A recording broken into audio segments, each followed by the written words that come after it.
이제 저녁 7시까지 있을 예정입니다.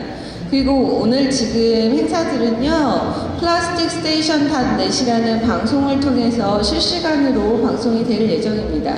그래서 지금 여기 계시면서도 인터넷 방송 잘 되는지 확인해 보셔도 되고요. 네, 그러면 오늘 조금 늦게 시작하게 된 점 양해 부탁드리고요. 발명된 아시아 콜로키움 시작하도록 하겠습니다. 그러면은 이 행사를 이제 체어를 맡으신 이태광 경희대 교수님 모시고 이 행사의 기본적인 취지나 방향 이야기 들으면서 예, 오늘 행사 시작하도록 하겠습니다. 네, 감사합니다.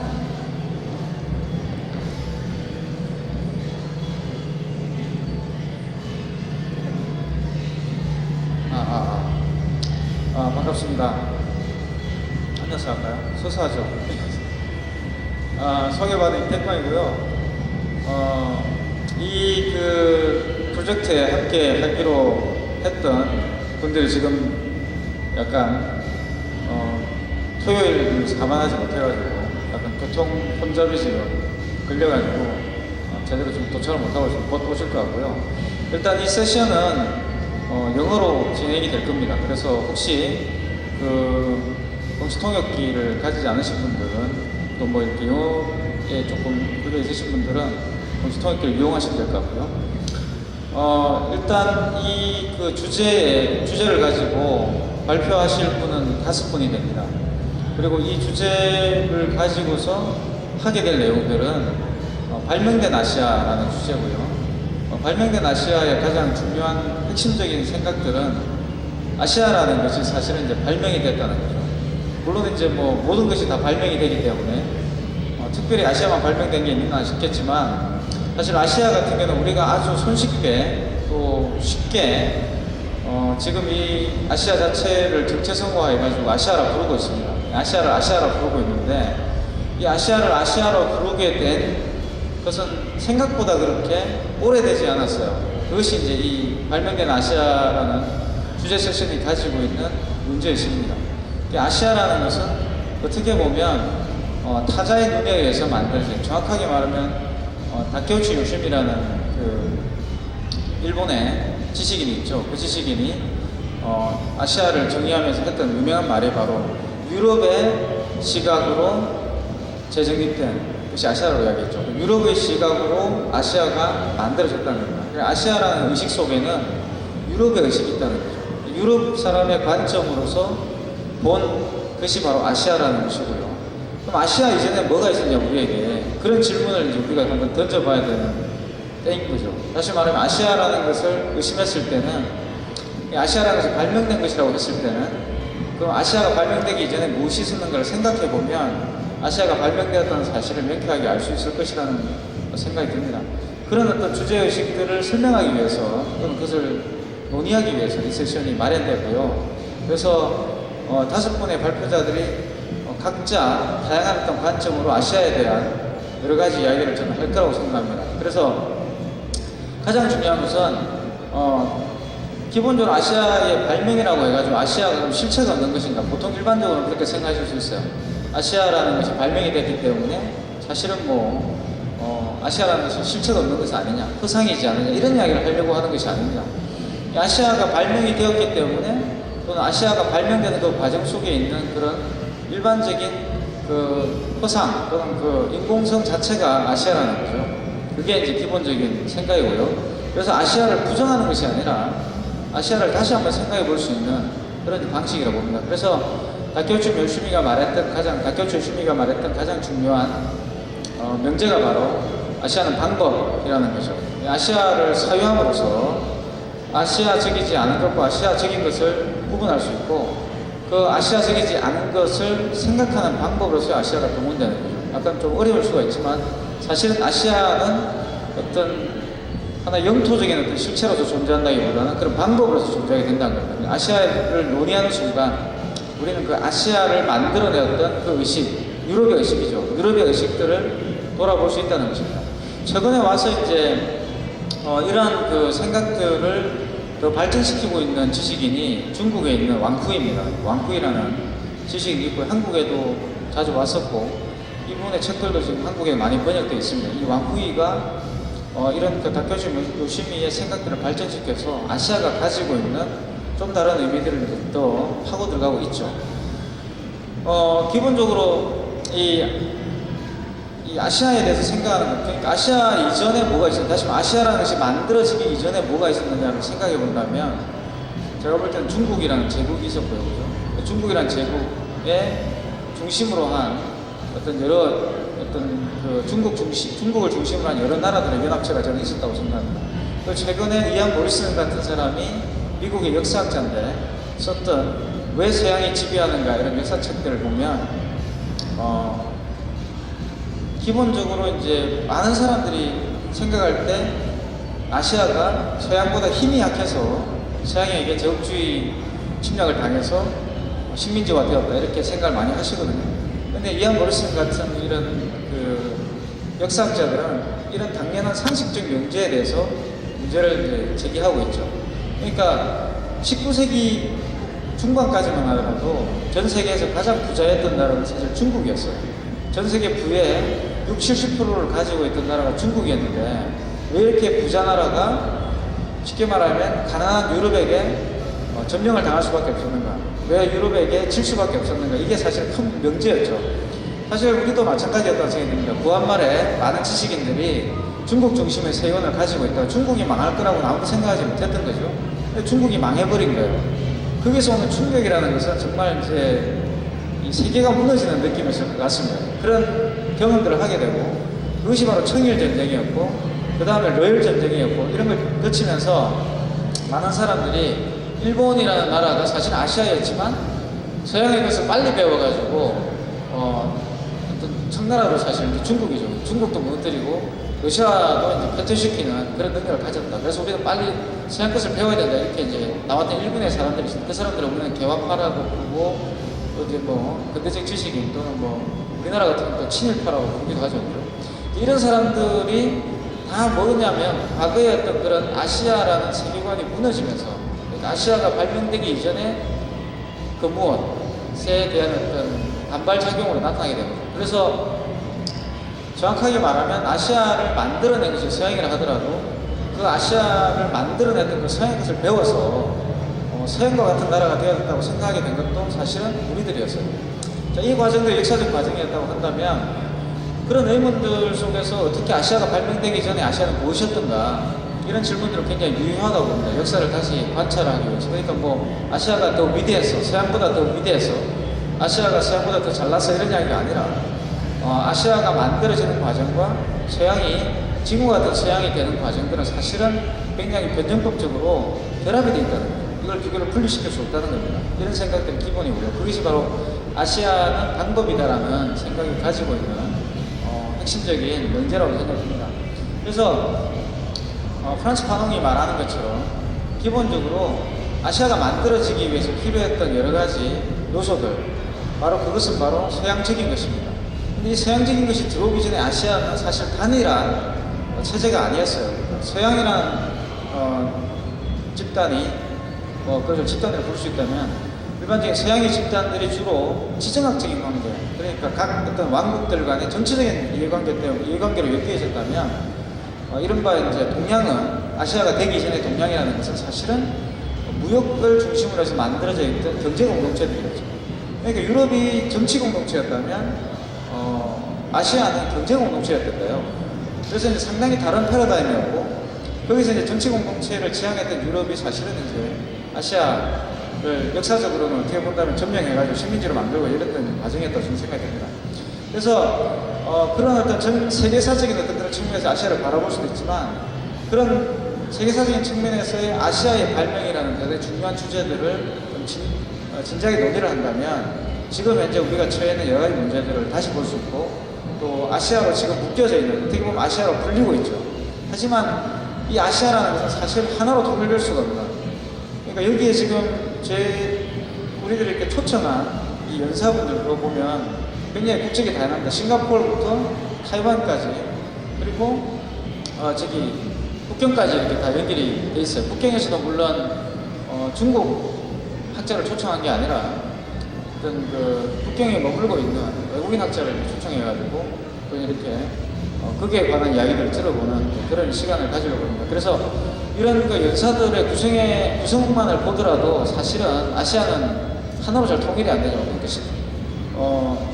홍콩이라든가 싱가포르라든가 동남아시아와 쪽 중국과 우리나라와 일본은 사실 아시아라고 불리고는 있지만 사실은 전혀 이렇게 파고 들어가 보면 지금 오히려 이제 자본주의가 들어오고 전 지구화가 이루어지면서 금융 자본주의가 이루어지면서 더 한이란 아시아로 통합되어 왔지 그 이전에 했던 아시아들은 사실은 하나로 통합되지 않는 그런 모습들을 보여준다는 생각이 들어요.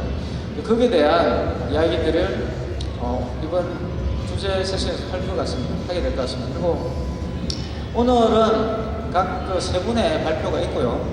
내일은 이제 라운드 테이블이라 그래서 오늘 이야기했던 내용들 토대로 해가지고 정리하는 그러한 그 전체 종합 토론 시간을 가지고 물론 내일도 두 개의 이야기들이 주제 이야기들이 이루어질 것이고 오늘은 세 개의 주제 이야기들이 이루어질 겁니다. 그래서 오늘 참석하셔가지고 좀 얘기를 들어보시고요. 또 거기에 의심탄회하게 질의와 또 토론을 해보는 그런 시간을 가졌으면 좋겠습니다. 감사합니다. 자, 일단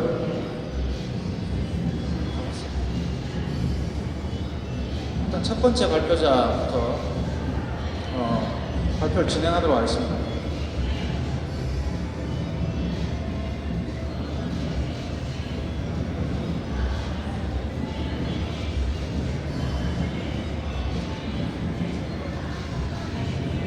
어디 갔어요?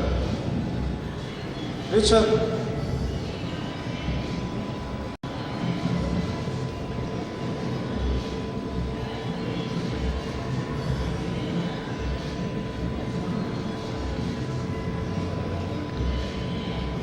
오케이, 첫 번째 발표자는 리천 시아오라는 분이고요. 지금 타이완 내셔널 유니버시티에서 비교문학을 가르치고 있습니다. 물론 이제 그 미평이론이 주된 분야입니다. 그래서 우리 한국과 되게 유사하게 아시아에서 나서 미국에 가서 공부를 하고 이제 돌아와서 대학에 있는 그런 전형적인 어떤 지식인의 삶을 이제 살았죠. 그래서 아마 우리와 이제 공유하시지 많을 거고 사실 타이완만 하더라도 가보시면 굉장히 한국과 유사합니다. 왜냐하면 일본에 의해서 근대화가 되었기 때문에 건축물이라든가 생활 방식이라든가 또는 어떤 그와 관련된 여러 가지 문화들이 굉장히 유사합니다. 어떻게 이제 그 전통적인 것을 재창조하는지 또 그 전통적인 것을 재창조해가지고 그것을 어떻게 관광 상품으로 만들어서 이렇게 구성을 하는지 이런 것들도 상당히 유사해요. 우리하고. 그래서 아마 지금 PPT가 있어가지고 우리 설치하고 발표를 하실 것 같습니다.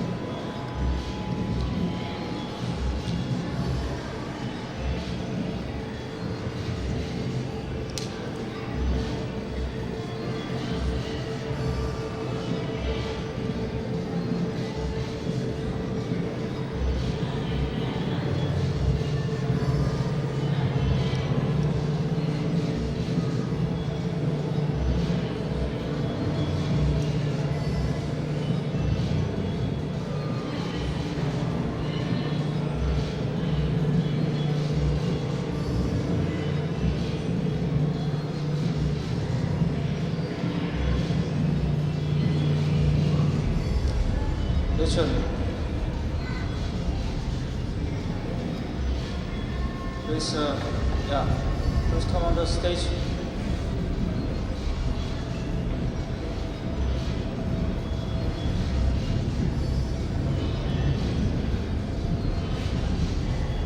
자, 큰 박수로 좀 맞아주시면 감사하겠습니다.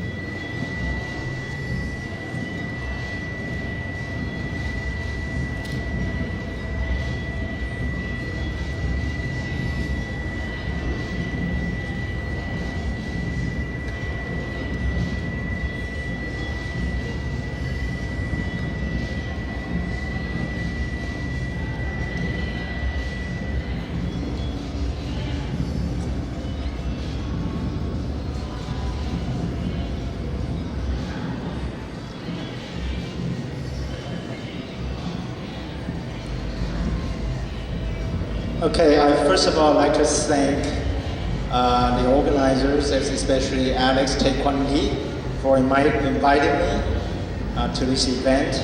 This is a wonderful venue. I've never seen an art center so big that you can get lost here easily. And thanks for all the Korean hospitality. This is my first time in Korea, so I'm quite impressed by a lot of different things.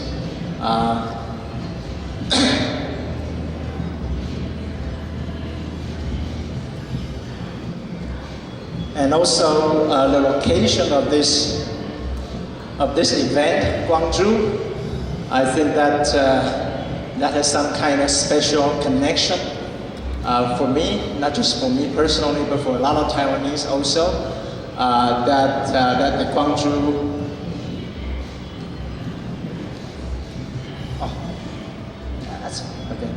The Gwangju incident or Gwangju uprising in 1980. Just around that time, there was a similar event in Taiwan that took place in 1979, the Formosa incident or Kaohsiung incident, which was also a kind of symptom of that kind of dictatorship in the Cold War era. It's very ironic that in the so-called free world, the free world as the United States defines it, you can have dictatorship. So this is kind of mirroring between these two countries. So we have a lot of similar experiences. In the past few days, I see something quite exciting and a little bit exotic too. But at the same time, there are also a lot of familiarity that I have also noticed. All right, so so thanks again, and also thanks for your patience that we had this delay that was quite unexpected. But hopefully it's just a pleasure deferred. All right. Okay, so my talk today is titled "The World Has Never Been Closer: Plasticity, Wording, and Strategy of Self-Emptying in Taiwanese Folk Art."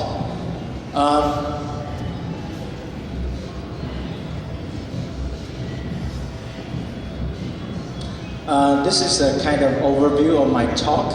I'll go over the first two parts very quickly to give you some context about my talk, my topic. I know there's just this kind of time limit, so I'll try my best to make it understandable to you. Okay, so I'll start with a kind of preamble to touch on the scene of Asia. But my talk will be less about Asia itself, but more about a world that has always started without us. All right? And then I'll give you some context about colonialism in past and present in Taiwan. And of course, I want to focus on the folk art in Taiwan and some reflections that I can offer about the local experiences in Taiwan. Okay, and maybe the last part I won't have too much time to elaborate on it, but I hope that maybe in discussion I will have time to revisit this theme about plasticity.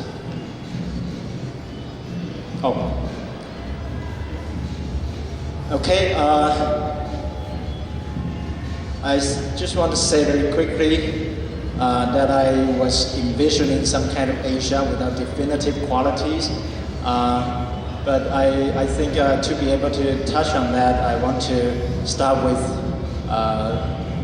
some kind of worldview that concerns not only Taiwan, but a lot of marginalized countries and regions in the world. I think that because of a world that has always started without us, there's Asia. So Asia as an idea, as a destination, has never been native or endemic to any Asian tradition. It has to be rediscovered after the onset of modernity. So for me to approximate Asia, I have to start from Taiwan's positioning of itself vis-a-vis the world. And it is only after I dwell on the self-emptying move categorizing Taiwanese culture, can I return to the idea of Asia and more clearly delineate the conception of Asia without qualities, without predilections. So this is a kind of contextualization of the historical situations, the historical and present situations in Taiwan. So I'll give you some context about so-called serial colonialism in Taiwan. A lot of scholars have mentioned about this, most notably by Xu Meishi, a scholar on Asia and also on diasporic studies and Sinophone studies. So there's this unique situation of serial colonialism in Taiwan. First, Taiwan has been have been going through different types and different degrees of colonization by various Western powers and of course the Japanese as well. First the Dutch,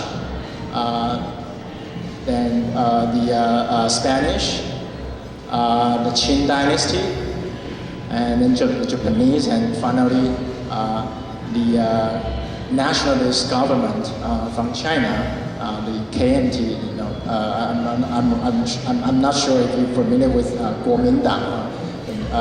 KMT, the name of the nationalist party. Due to this serial colonization, we have also experienced clashes and intersections of different worlds in Taiwan. Taiwan has actually been at the colliding courses of those foreign powers, and so to me that also resulted in some kind of colliding worldviews as well. So I'll skip this example about the greater East Asia co-prosperity sphere. I'm sure the audience here should be also very familiar with this example. Just very quickly, is perhaps the first time that the Taiwanese had this kind of acute awareness of being part of Asia, hence part of the world for the first time.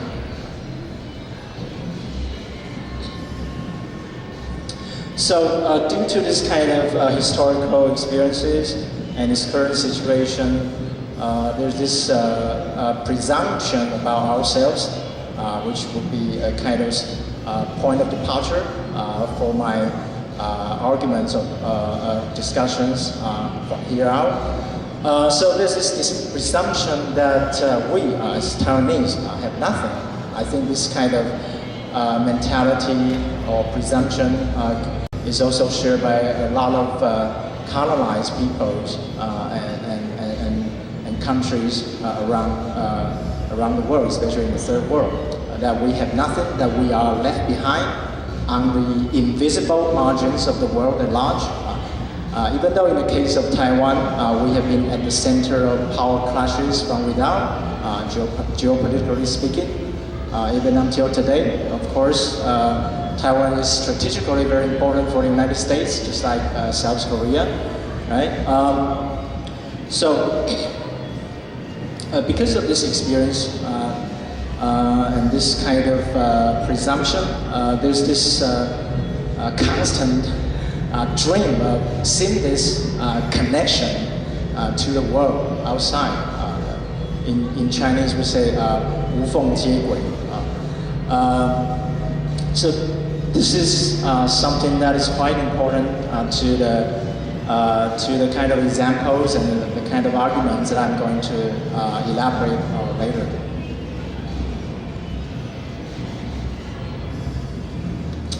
Just a little bit more specific about the context of serial colonialism. It's not just serial, but it's also multi-layered. Just think of the kind of relationship between the Han, ethnic Han people in Taiwan vis-a-vis the indigenous people, the original tribes in Taiwan. So, because of the historical and current situations, we have this tendency to willfully or unwittingly leave behind traces from the past. Either willfully leave behind or unwittingly forgotten. So there's a lot of cultural movements or a lot of experiences, a lot of historical experiences seem to want to wipe the slate clean to begin anew because of this waves of colonization that in a very fairly short period of time we experience different powers, different types of colonization. So this is actually at the heart of my argument about self-emptying as the default mode of Taiwan culture. And I will definitely elaborate more on this through my examples. So this, we also have this tendency, this mentality about the enthusiastic embracement of the world by leaving behind a tradition. And then because Taiwan is also, actually a settler colony, although this identity hasn't been fully understood or hasn't been well accepted until very recently. Taiwan is a settler colony. Just like other settler colonies in other parts of the world, we can hardly claim a tradition before coming to this new place, before our ancestors came to this new place. So at the present site of this location, that tradition has to be reevaluated, reconsidered. And if you think of the Cold War era, when Taiwan used to be a legitimate inheritor of the so-called Chinese tradition, right? That, for example, we use traditional Chinese writing instead of simplified Chinese, right? So it used to be the case that Taiwan can claim that tradition, right? But now, of course, there's no way to compete with China for that claim. So that also has something to do with the more recent change of attitude and mentality in Taiwan culture.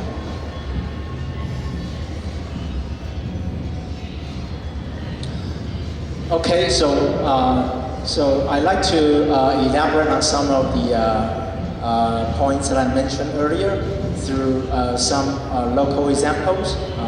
These examples are mainly about the cultural production or reproduction that are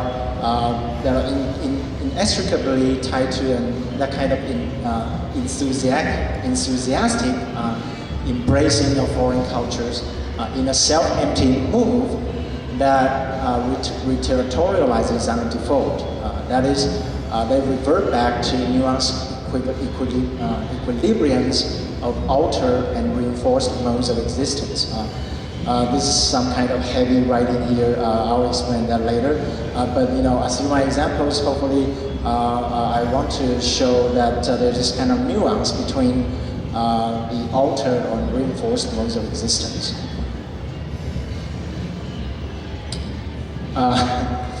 Okay, this is a little bit embarrassing. This is my first example, Exhibit 1. This is a picture of a new, very recently founded museum in Tainan, the southern city in Taiwan. There's this Qimei Museum. You can look at a picture here. I wonder, maybe some of you, maybe this picture will remind some of you of some of the images that looks quite familiar, maybe somewhere in Europe. This is the facade of the Chimay Museum. And the sculpture of the fountain here actually is a kind of replica, very detailed and very, kind of perfect replica of the statue just beside the Versailles Palace. So this is kind of a very detailed reproduction of that part of the Versailles.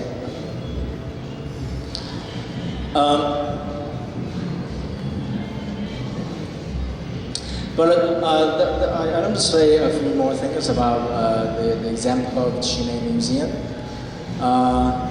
Although it looks like a counterfeit, but it's not your usual suspect of counterfeit artwork or product that is meant to dupe or reap profits. It is a reproduction of 18th century European sensitivity in Taiwan, especially in Tainan.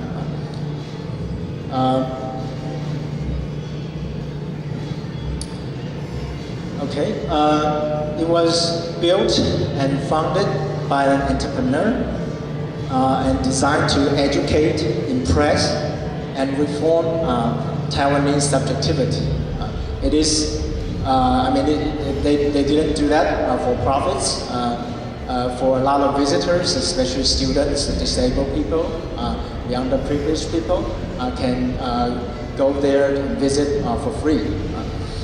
But it also has become a landmark in Tainan and has seen endless flows of visitors. It's very hard to book a reservation, and you've got to reserve online first before you can wait for your turn to visit the museum.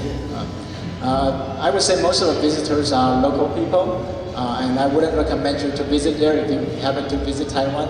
Just save up for your trip to Europe.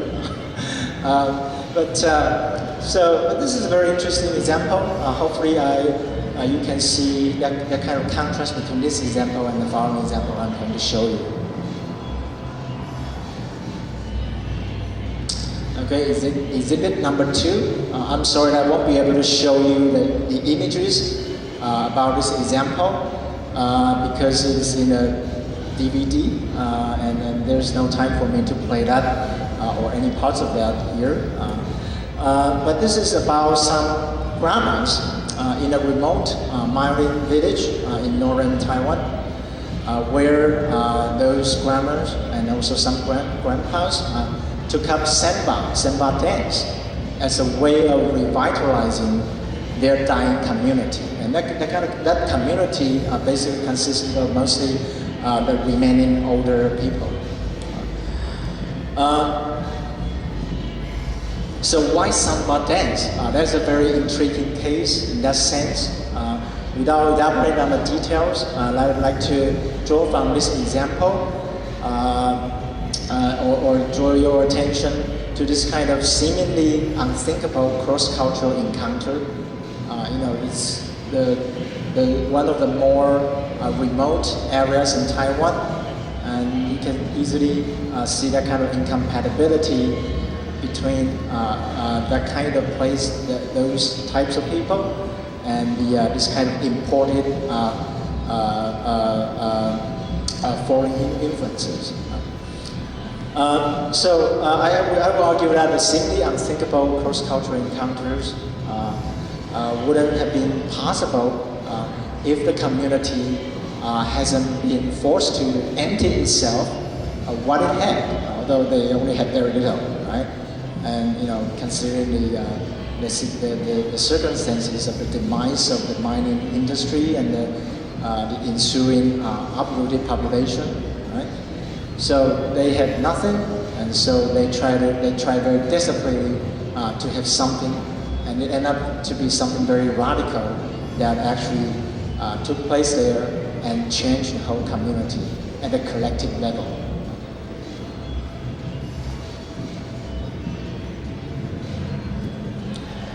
Let's just very quickly say something about the contrast between the examples so far. I have another example that I'll bring up later. Okay. The first example, the Qimei example, and actually you can easily imagine that is a more negative example. Although it's, I'm sorry for this kind of simplification, but of course it's more negative example. I'm not proud of that. I'm not proud of that example at all. But that's what happened in Taiwan. So that the Qimei example exemplifies kind of reinforced mode of existence, although it seems to be going out of its way to look for something very different from what we have in Taiwan. Right? And also the case in that remote village where they took up Semba dance actually represents some kind of alternate mode of existence. And I'd like to, through this example, I'd like to bring up this kind of nuance between elasticity and plasticity. And definitely I will talk more about that through my next example. Elasticity as a way of immersing itself into the world, and plasticity as another way of immersing itself into the world. But then there's definitely not always a very clear-cut distinction between the two. Hopefully I will have time to get back to this later. Okay, this is the third example, the stage.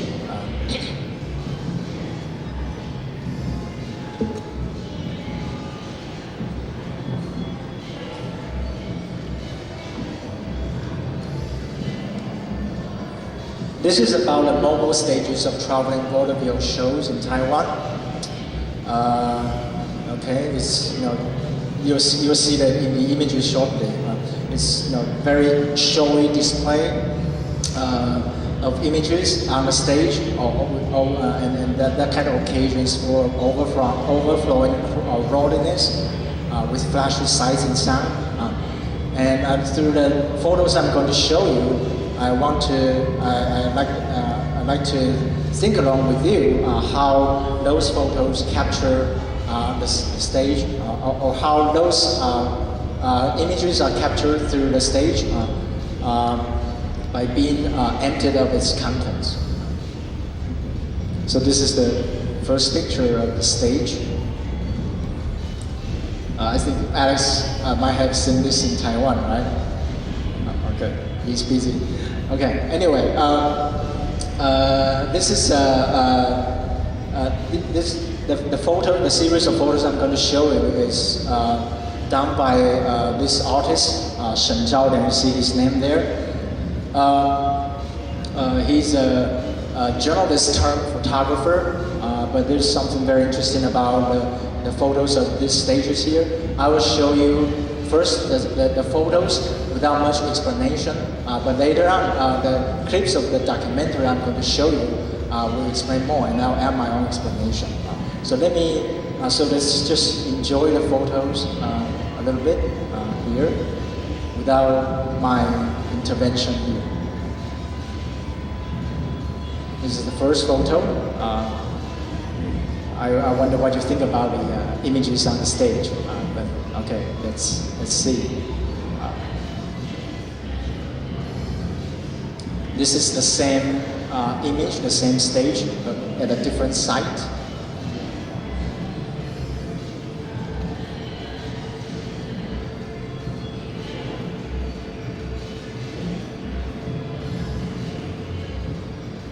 This is a different stage at a different site.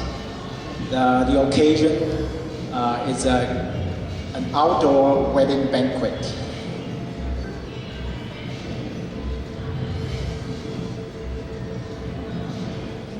I hope you'll be able to see and pay attention to the images on the stage. You see the kind of types of castles. Definitely won't see that in Taiwan. I mean the castles. Okay, this is also a different stage at a different site. You can see that it's most likely in the countryside. I mean, the setting. The imagery here seems to be more abstract than the previous two.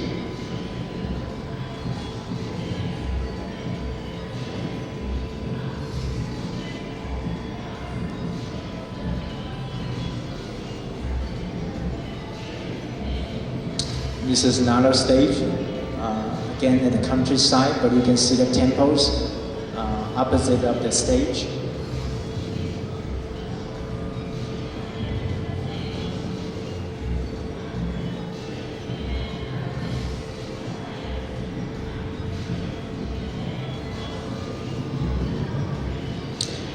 Another stage with that kind of museum park theme hanging on the stage. Again, this is beside another temple. Yeah, the temples are one of those typical settings where they set up a stage. Right?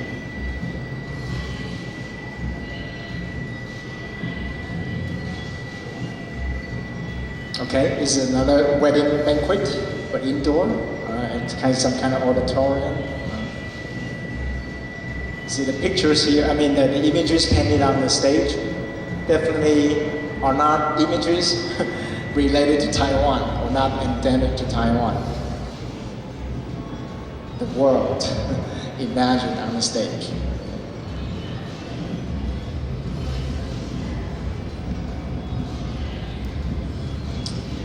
This is one of my favorite photos about the stage. Not forever, I know what that means. But its setting is very interesting. It's just like one of those alleys, very common in Taiwan, middle streets and alleys, back streets or alleys. And there's this kind of bubble tea stand just next to the stage. It's very common sight in Taiwan, kind of bubble tea stand. Again, the images has very little to do with Taiwan. And this is actually my favorite photo, my favorite stage in this series. Look at the painting on the stage. This is the only one where you can see just a little bit resemblance between the painted stage and the stage on the other side, which is a stage for the traditional glove puppetry, glove puppetry, 布袋戏. So the patterns and the colors seem to resemble each other a little bit, right? But that's the only resemblance to some kind of cultural elements in Taiwan that we can see from those examples, those stages. Again, this is beside another temple. Okay. All right. So I'd like to show you some clips from the documentary. Oh, so then I have to. Can someone help me play the documentary there? You can see okay, let me, if you go back there, see that video file? Yes. And just, okay, go to the 040, so that we can save some time. If you want, I can play the whole clip to you, but I think we don't have that much time. Huh?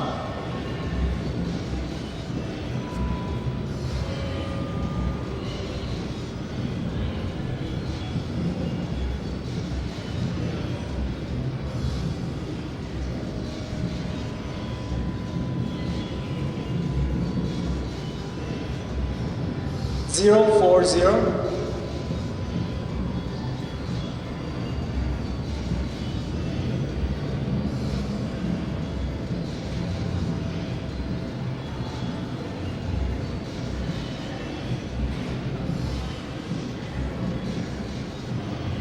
You cannot go to that part?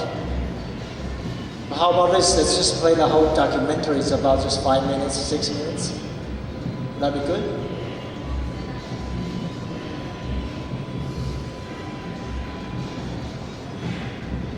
Alex, how about we just play the whole video? It's about 6 minutes. Would that be good? No?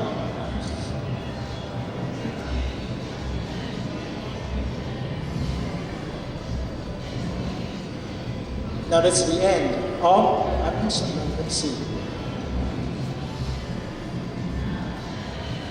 040. I think this is the. Oh, that's toward the end.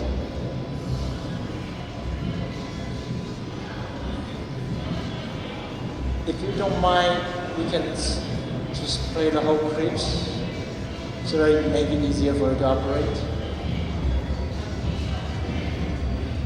Oh, no sound? Oh, okay, they can just, the silent movie and the good old time, right? there will be English subtitles, so you never know. Okay? Alright, let's just watch this documentary silently.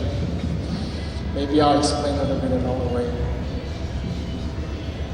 This is the artist looking for the vaudeville traveling shows in the countryside.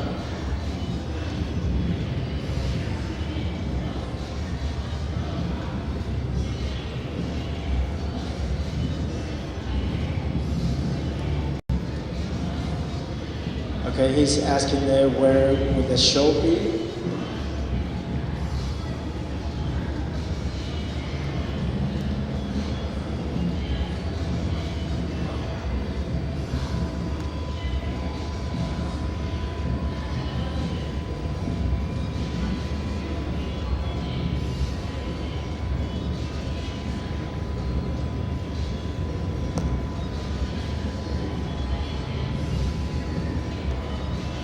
Okay, this is the man who is setting up the stage. He's setting up the stage here.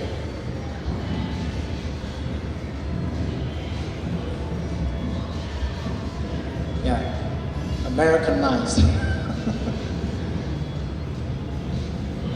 Okay, he's talking to the interviewer. His focus is on the common people, experience of the common people and plebeian society in Taiwan.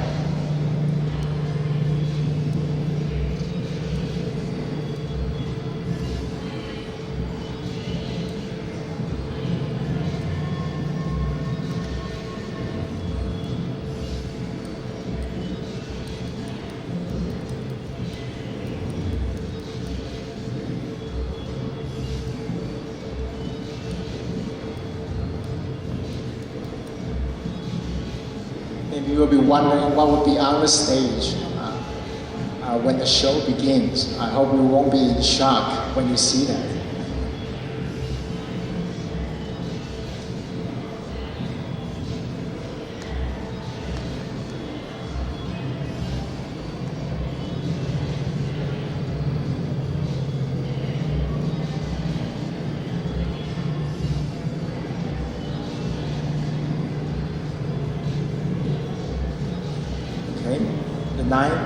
The night comes, the show is about to begin, and you see it's another banquet.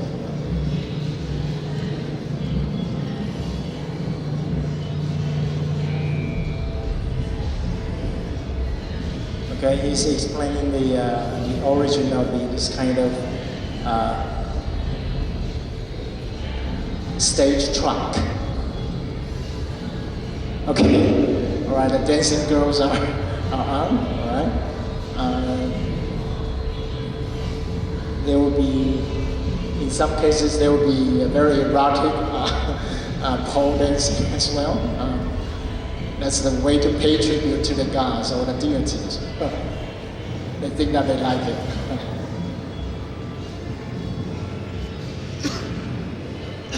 yeah, those performers should have PhDs. Yeah, that's what he's saying.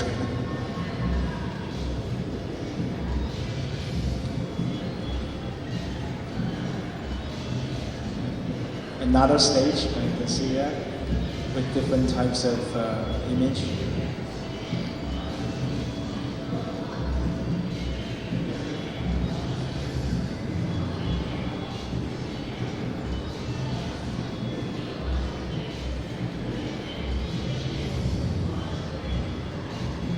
Karaoke. It's part of the ordinary lives of the common people. So that's, yeah, there are people dancing, but they can also be karaoke, socializing in that kind of event, in that kind of occasion.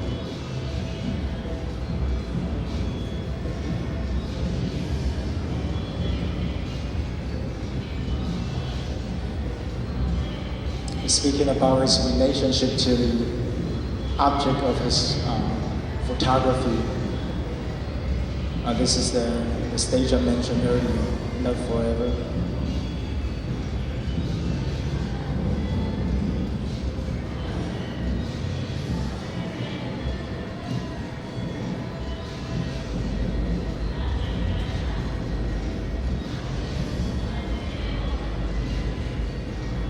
He's preparing for the exhibition of his photos.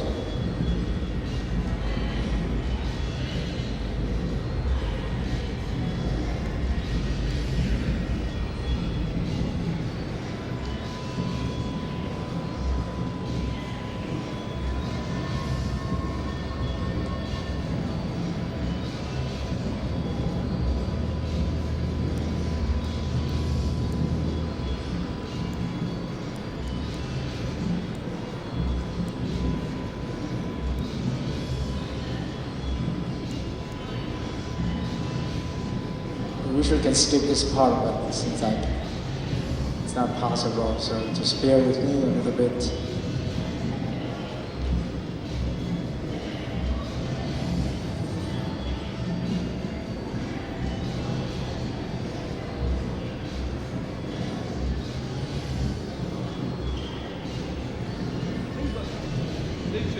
Yes? It's like the software is, you're using a software reader which is bad. Okay, maybe we can just stop it here. I think that's enough for my explanation. We can stop the video right now. That's fine. That's fine. Different player, mate. Different media player. I mean, like a VLC player or something. This is a bad program. This video media player, we're going to try another one, mate. Okay, that's fine. I think we have. I think I have already shown you the parts that I might mention later. Okay, thanks. Okay, so it's a different slide.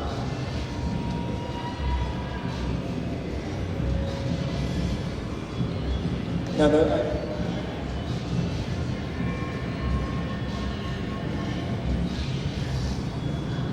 Conferences, Korea Forum. Okay, the world has never been, yeah, that one PPT, yeah, the world has never been closer, yeah. Okay, can we go to slide number 23?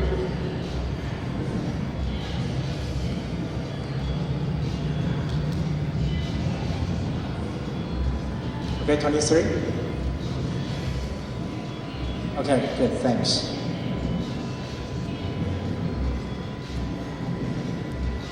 Okay, we can see from those clips that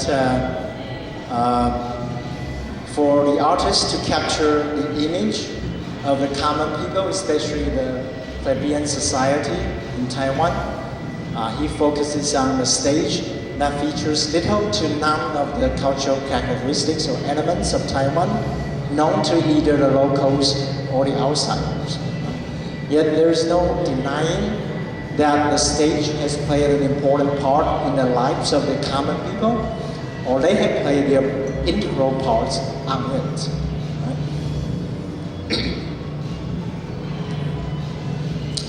And there's this kind of distance and emptiness featured prominently in those photos as well. So if I have time, I would like to dwell on the role of the photographer as a vanishing mediator, but I'll just leave it like that for now. I want to, I'd like to draw your attention to this kind of immersion into the world at large, and what you can extrapolate from the photos and also the clips, a kind of immersion of art into life and vice versa. The stage features the world outside instead of Taiwan. Taiwan is always looking for and yearning for the joint with the outside world. Okay, finally I can touch on a little bit on the subject of plasticity. I'm sorry that I probably don't have time to elaborate more clearly about the connection between the argument here and the third example, but I'd like to first of all mention this kind of argument made by Catherine Malabou, that the subject is plastic. The subject is plastic because it's able to transform itself to transsubjectivization. But it is plastic also means that once formed, it cannot spring back to its previous state. That kind of springing back to its original state will have more to do with elasticity instead of plasticity. Right? So plasticity, according to Catherine Malabou, which is a kind of her reading of Hegel, means that one's openness to all kinds of influences and resistance. So the kind of more negative examples that can be categorized as elasticity is more about calculated maneuvers to adapt to the situation, to appeal to flexibility, and also gives us that kind of vision or that kind of illusion about how as if the subject can be anything or become anything that he likes to be. But that's not the kind of argument or that kind of vision that I have or that the Taiwanese example can exemplify. Rather, I'd like to emphasize plasticity as opposed to elasticity, that in some circumstances the subject can explode and transformed into something unexpected. That kind of unexpected reinvention of the subject has less to do with flexibility or elasticity, but then have more to do with plasticity.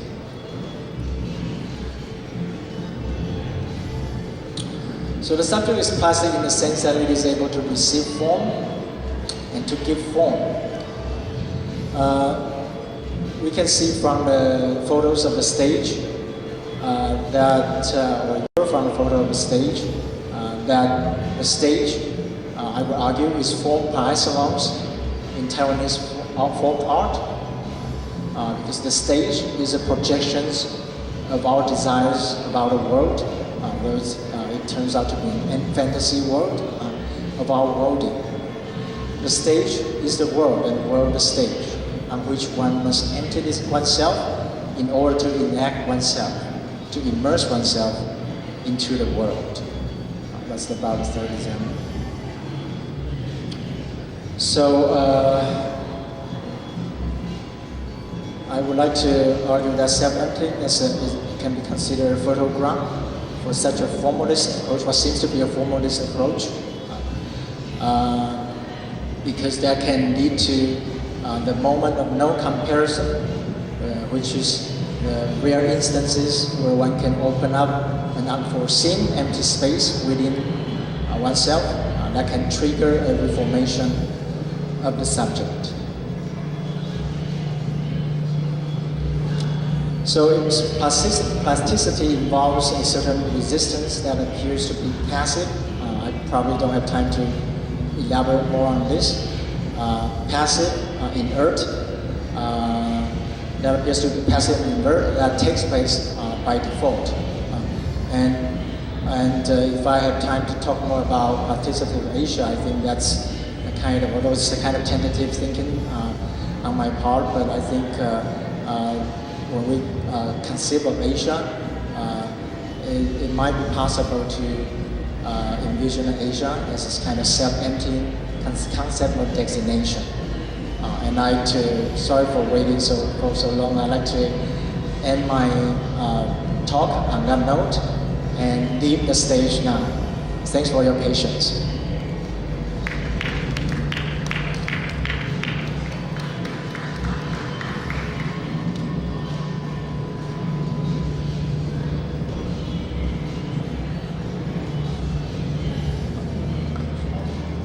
Okay.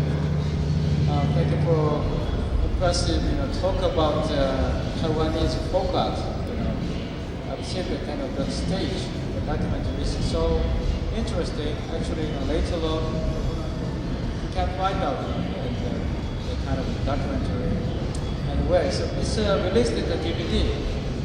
DVD is for another example. I have a DVD for the example number 2. But yeah.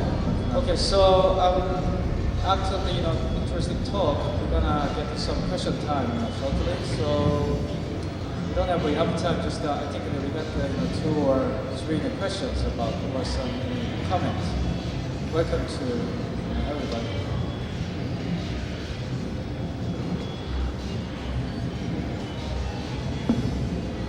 So I thought I could leave the stage at the end of my talk, but I'm wrong. Okay. So welcome your questions and comments. All right.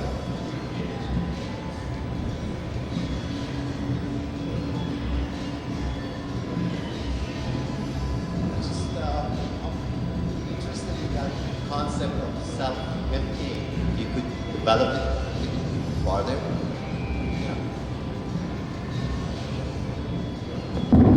Develop further into what? I don't know what is self. Okay. What is self-emptying? Yeah. I mean, it's a kind of ambiguous term. Okay, I know. My view. So, Okay. farther specification of what you are.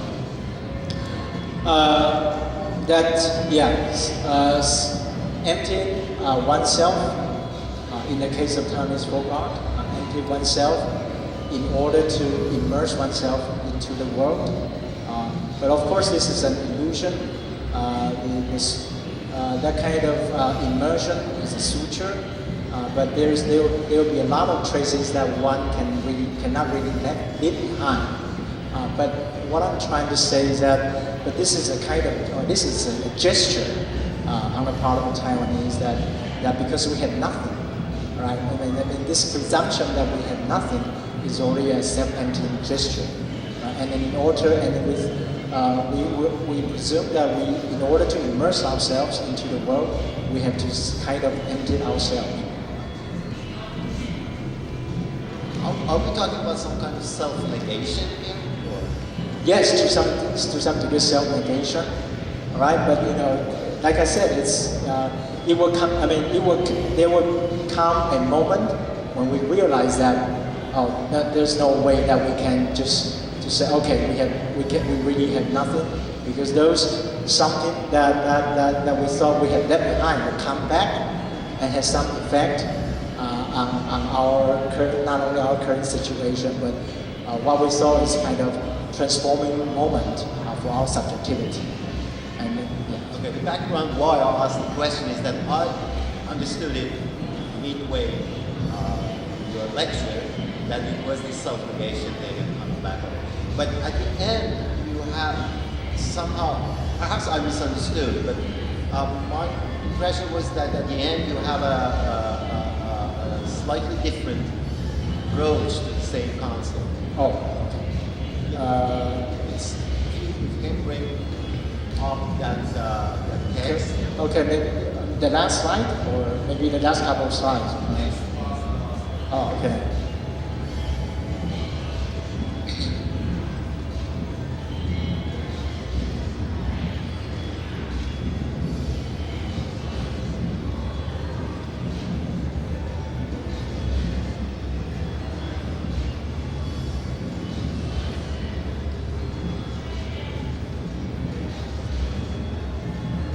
Okay, maybe slides number 27 and 28, maybe.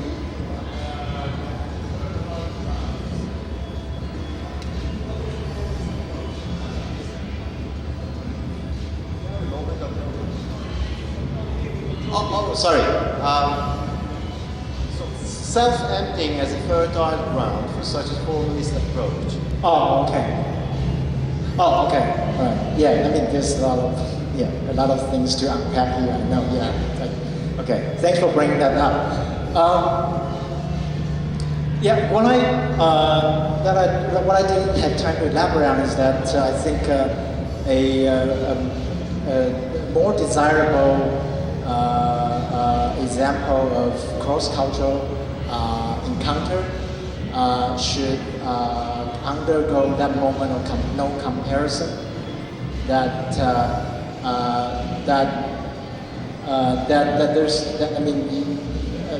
there's this kind of a foreign culture has no. It's hard for us to establish a relation to it other than emptying ourselves, right? And because in the more negative examples that I have mentioned, it's more like, okay, we have this exotic thing, okay, we put it here in Taiwan, it's within reach, okay, we don't have to go to Europe to see the same, you can see that in Taiwan. And it's not really, it's like a sightseeing, sightseeing, not like trying to know New York in depth on the top of the sightseeing bus.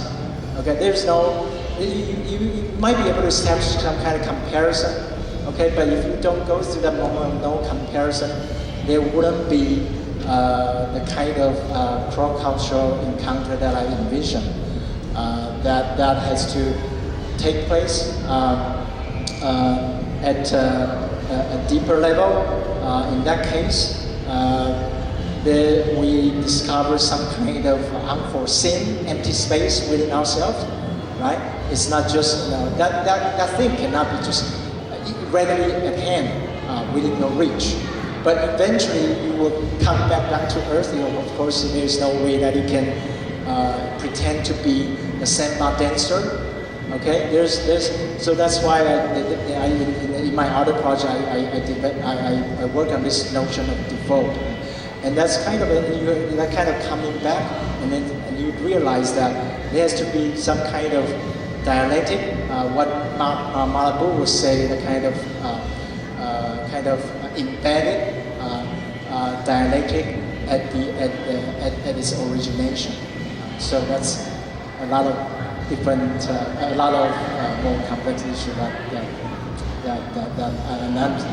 I know I still have to work on. Okay. Just may I ask something in connection to that one? Because there are more questions. Go ahead, I'll come on and do it. All right. You've already got the mic. It's just an association about what you said. Because I've seen similar places in China, like the first Shimei, etc. that you showed. Now the interesting detail is not this replica in itself, but for me at least, the interesting detail is that replica creates or structures up a kind of behavior.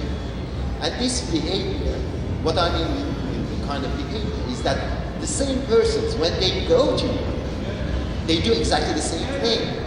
They do the same thing that they were doing at that replica in China, which means they sit, they take the next place snapshot back home. They could do the same thing that they would do at home. So what is going on, I think, on a deeper level is the redefinition of experiencing territorial differences.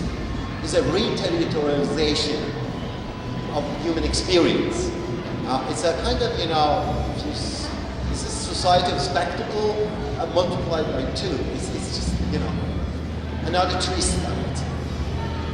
It's quite amazing. Because, I mean, people are saying, yeah, I've been to Europe. You've been to Europe? Yeah, really? Yes. 1 week, 10 cities. How is it possible? What is that kind of experience you have? It's the same thing as a theme park. The way you move in that space is the same the movement in the theme park space. Just a thought. I don't know what you think. Like I mentioned in that Chinese slide, that it's designed to educate, to impress, to reform Taiwanese subjectivity. That's the stated purpose of that museum. So it's already aimed for some kind of meaningful cross-cultural encounter, but its very existence just causes that encounter. You know what I mean here? Of course, if you go sightseeing and you get the same thing, definitely. Yeah. It doesn't have to be in it doesn't. Maybe it doesn't matter where you are, right? But the thing is that they try to re-territorialize it in Taiwan, right? In Taiwan. Yeah. I'm just agreeing with that. I mean, that was just my question. Maybe I'll mention this at the end when we're doing our discussion. But the same. I don't need to repeat, but I will repeat what Darius has just said in my own way. How is the experience different? That was just my. How is the experience different at Tainan than it would be at Versailles? I mean, it's, I think this is the problem when you're using words like tradition today in art. The tradition of this tradition or that tradition, because it's obviously always implying a kind of, something like modernity or something which is progressive or novel, or, the emptying out of a subjectivity implies a certain tradition, a certain kind of heritage, cultural heritage. And that kind of, but the whole Disneyland thing is already going on at Versailles, actually. If we go to Versailles today, it is, for a lot of those people, the experience that they would have there would be no different to the experience they would have at Disneyland, Paris. It would be the same experience, and the photographs they would take at Versailles would be part of their whole experience of that particular day. So yeah, I don't need to repeat, but I think that is something that I would want to explore further. The use of the word tradition implies authenticity, implies so many things that today I think are problematic in a kind of epistemological sense, the sense of our knowledge.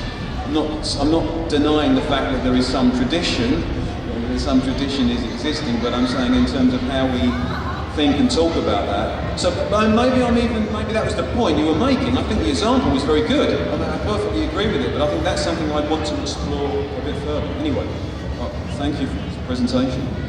Thank you. Do I have time to round?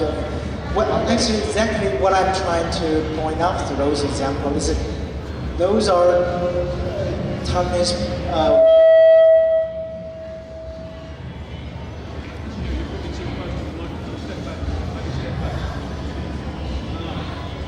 Okay. Yes, exactly. I think that's the Taiwanese way of questioning our so-called tradition, and also at the same time looking for maybe I don't want to use the word nativist, but a new tradition, a reinvented tradition, because this is there's this growing consciousness on part of Taiwanese to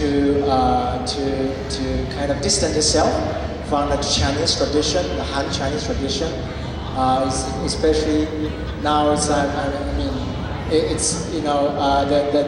the indigenous people's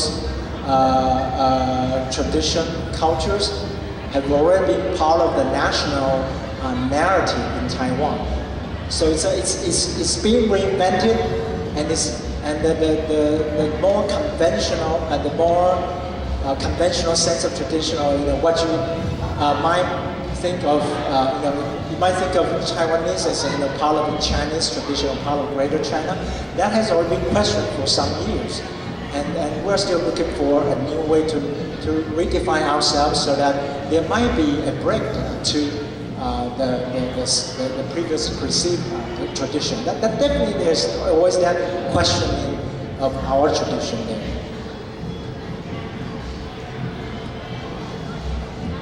Thank you to Paul. Actually, since we don't have enough time to continue this question, so I also got some question in the comment, but I wanna request myself for the discussion time at the end of the session. Alright, just we as a moderator, I'm necessarily must to take this actual session on. Actually, just next, we just welcome the next, the speaker. Alright, we go to the, Richard. And Tony.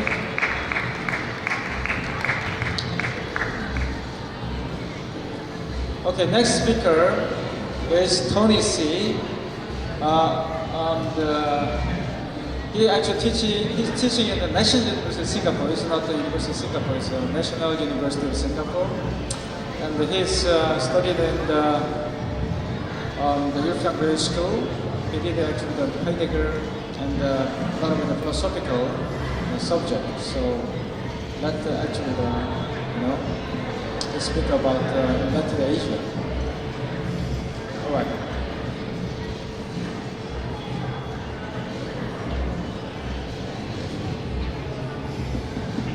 Hello.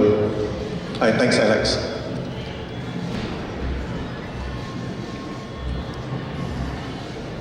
Okay, good afternoon, everyone. It's a pleasure and it's a privilege to be invited here, and I want to express my thanks to Alex Tae Kwon Lee and curator Ms. Yang Ji-yong for inviting us here.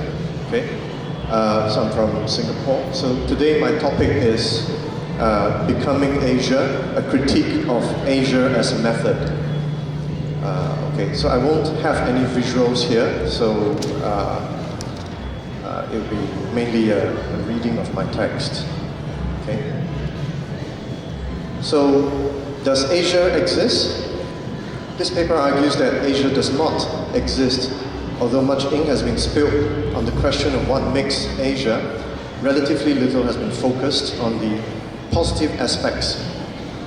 Most of the scholarship on the area either proceeds with the assumption that the question of Asia is not problematic, that it is a given, or that Asia is a construct, something in the order of imagined communities as spoken of by Benedict Anderson.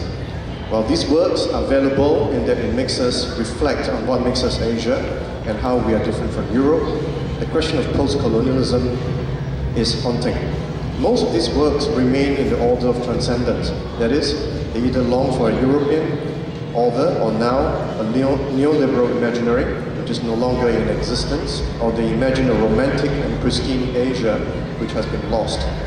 The issue with this is that it situates us in a position of subordination in relation to what Deleuze would call a transcendent. What we would like to argue is that the fact that there is no Asia is not something to lament about, but something positive in the order of inventions. To begin with, I need to talk about China and its engagement with modernity. The Chinese engagement with the modernity can be represented by the May 4th movement. Historically, the May 4th movement was not homogeneous, but composed of different theoretical positions ranging from liberalism to communism and anarchism that sought to explain China's so-called backwardness in relation to the West. It also represented an attempt to break from the Qing government, and so it had a nationalistic flavor as well. Philosophically, it also sought to break from the traditional Confucian way of thinking in order to arrive at a new China. The movement spanned decades and symbolized a stage in Chinese history in which thinkers opened up to internationalism and cosmopolitanism. The term was not invented by historians retrospectively, but to describe a stage in Chinese history but it was self-consciously created by the participants and the movement itself. The advocates regarded themselves as bringing science and technology and democracy to China. the most important organization that emerged from the movement was the Chinese Communist Party. There is a diversity of interpretations regarding the May 4th movement. An early example is Zhou Zidong's May 4th movement, first published in 1960, which was before what we call the Maoist movement. First published in the 1960s, it focused on the intellectual ferment in Beijing that led to the attack on tradition and the move towards Western civilization. Later studies moved away from Beijing, and one such example as Lin Yusheng's The Crisis of Chinese Consciousness, published in 1979, was more nuanced, arguing that the single-minded iconoclasm of most opponents of Confucianism was ironically shaped by Confucianism itself. Most recently, these studies were developed by the works of Ye Wenxin's study of the rise of communism in Hangzhou and James Carter's consideration of its effects at Harbin. More recent works in the area included Jonathan Spence's The Chinese and Their Revolution. Although there is no doubt a lot of intellectual ferment during this period of time, one undeniable fact is that it seems to be grappling with Confucianism. The May 4th thinkers of the 1960s, of the 1920s for example, seems bent on opposing the old traditions. Intellectuals, poets and writers such as Zhou Daofeng, Cheng Duxiu, Ding Ling and Lu Xun, as well as thinkers included Su Xiaokang, Chen Ziming and Li Zehou, had various ideological perspectives and differed in methods, but they seem to be unified by various degrees of acceptance and opposition to the traditional Confucian order. Confucianism provided the background and the impetus for rethinking the meaning and the fate of China, and so it was a rich source of intellectual activity. However, it also prevented the Chinese intellectuals from developing, in my opinion, to develop a more universal vision of what Asia could mean.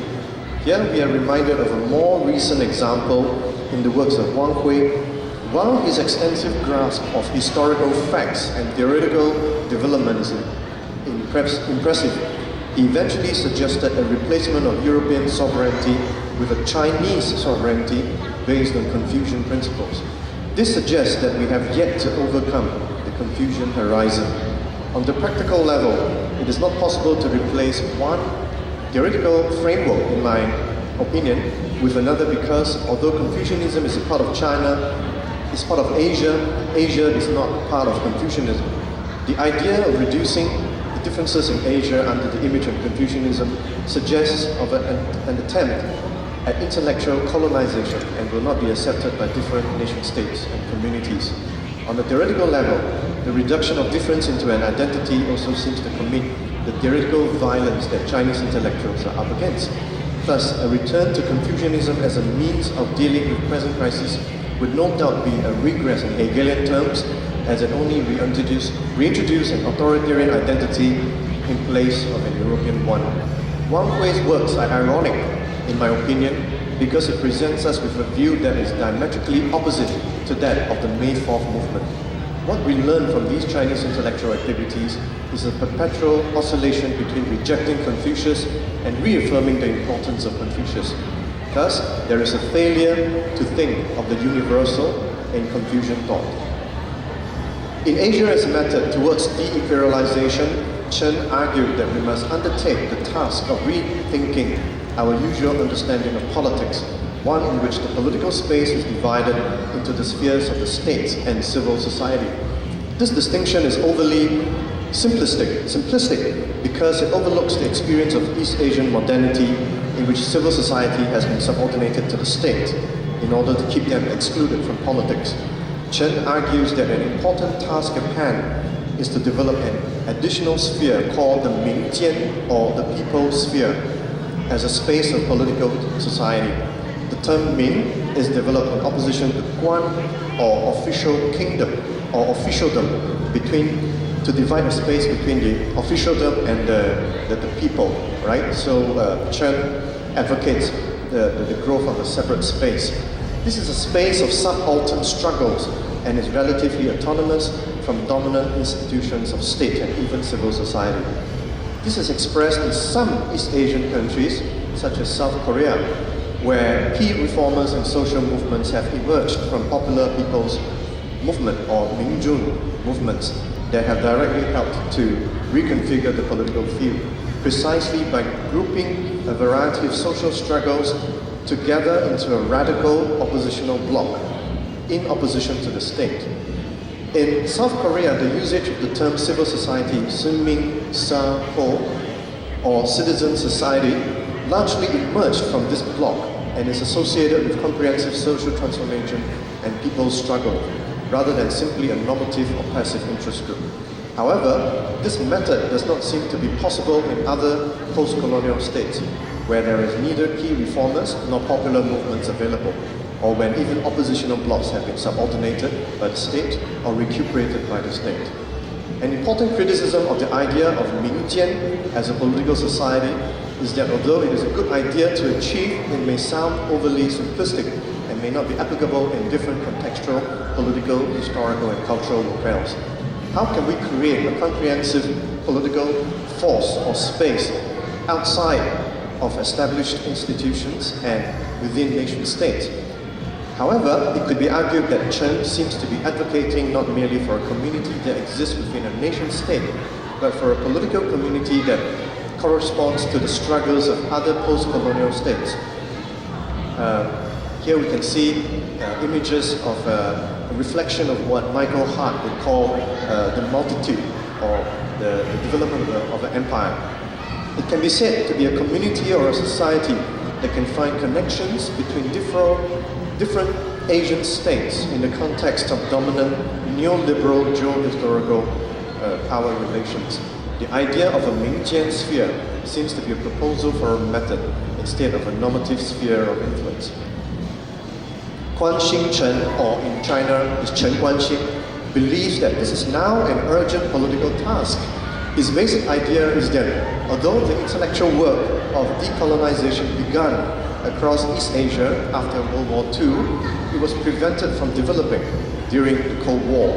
Chen places special importance on the Cold War because it was the Cold War that invented Asia as a region as today, what we like to call plastic myth, right? So the idea of Asia as an invention, where did it come from? It came from the Cold War, all right?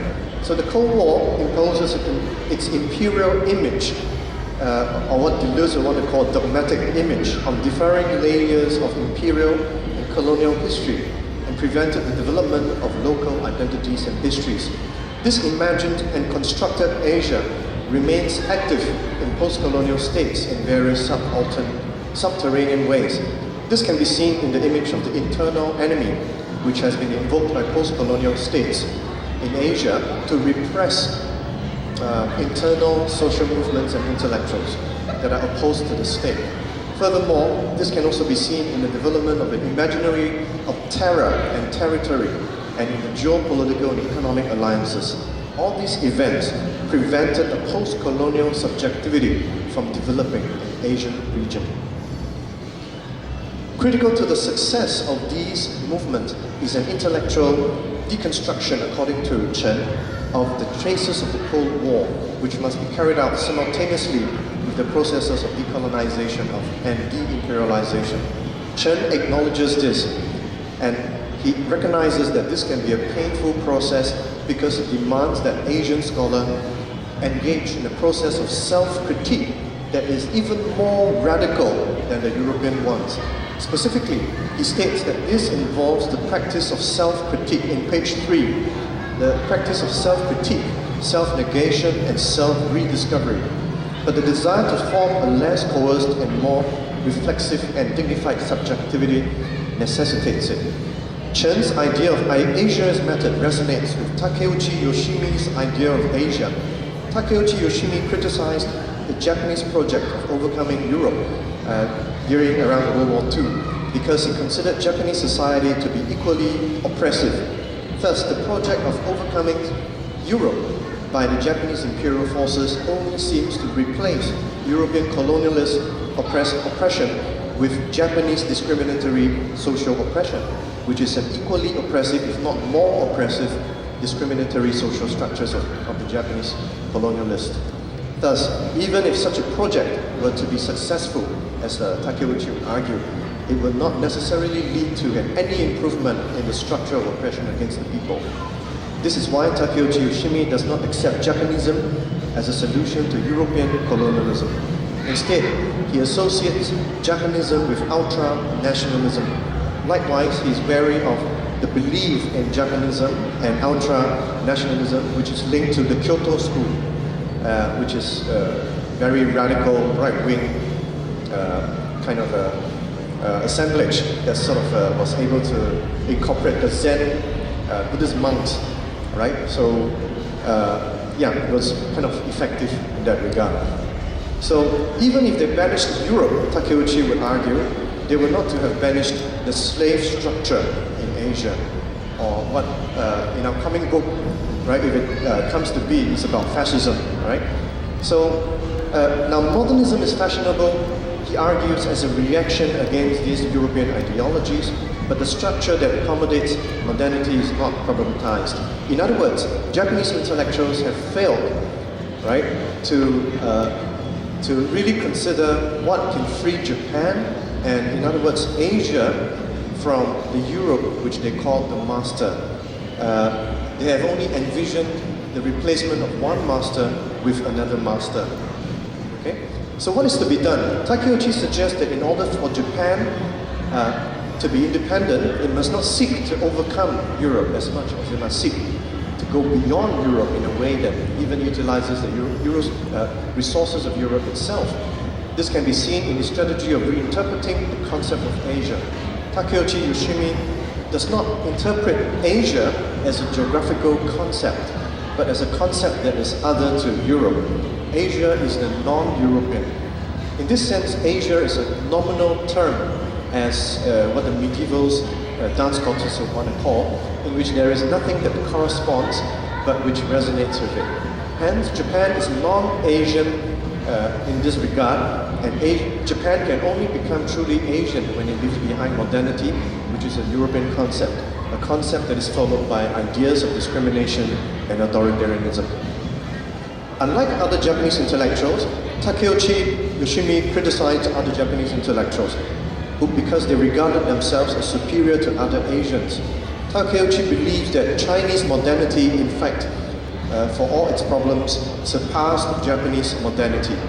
This is because against the idea of overcoming modernity, Takeuchi argues that the idea of overcoming was itself a catchword for oppression, or perhaps it was one of the magic words for social control. Overcoming modernity in Japan therefore served as a symbol that was associated with the concept of greater East Asian war against the European. In sum, to overcome modernity or European modernity, it marked the final attempt at forming thought, but an attempt that completely failed in Takeuchi Yoshimi's conception.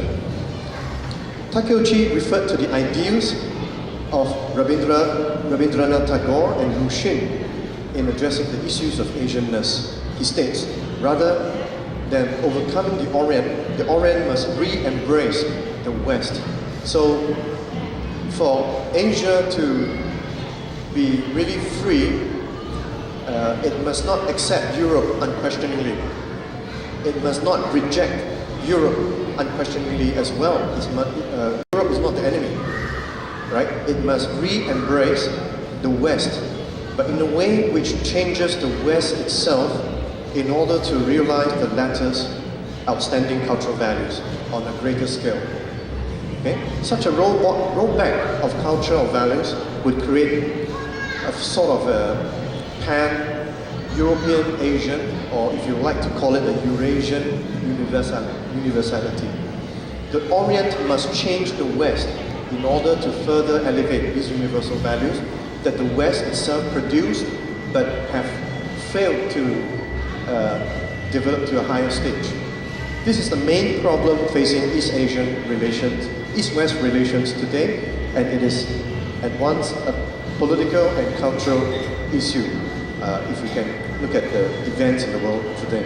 In other words, we are faced with two failed attempts at confronting modernity a modernity which is broad but universal, and a universal model which is impossible and perhaps even colonizing and re-imperializing. So the essential question now is where is this subjectivity? But I would like to change the question into one of reinvention, right? Because you know, the basic idea is that, you know, although there's been lots of talk about how Asia has been invented, how it is a fabrication, how it is a artificial plasticity, and on the other hand, people saying that Asia is an empty center in the previous talk. I would like to think of Asia more as a becoming, using a delusion concept, where, you know, if Asia is an invention, then it is not necessarily a bad thing. Because if Asia is an invention, then we can invent it in new ways which removes or reduces oppression, right? So here I would like to refer to the delusion concept of immanence, which re-embraces the West, but which in a way, which allows Asia to become something other than what it is, in a way which is neither Asian nor, as we want to call it, European in a sense. Perhaps if we may venture a word which has been sort of marginalized since Heidegger, right? Since his letter on Heidegger, perhaps we would need to reinvent Asia in the direction of humanism, one which is beyond Europe and Asia, between East and West. Thank you very much.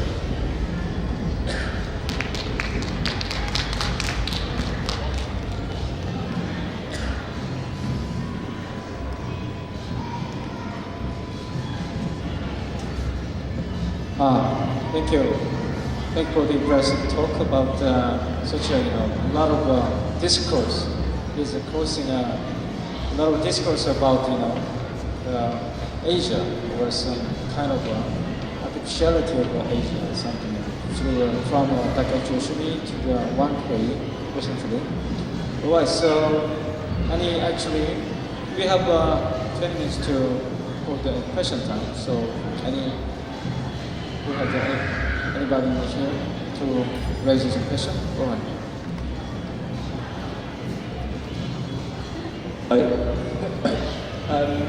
I was just wondering,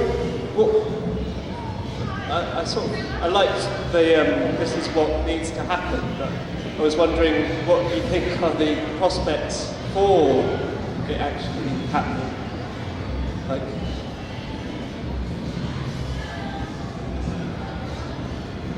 I'm not a scholar or anything. Interesting. Thank you very much. In terms of prospects,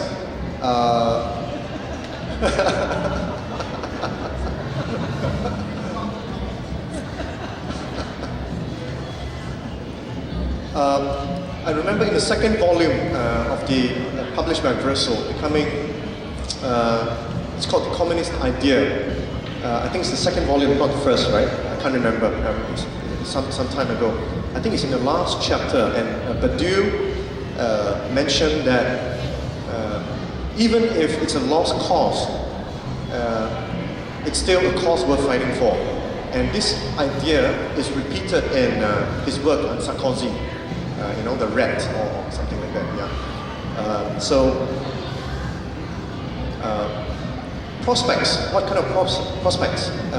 If you look at the environment today, right? If you look at the terrorist attacks, if you look at how the neoliberal state has again and again recuperated itself, right? How it has absorbed opposition and transformed opposition into part of its capitalist machinery. In fact, you don't see much of a prospect today, and even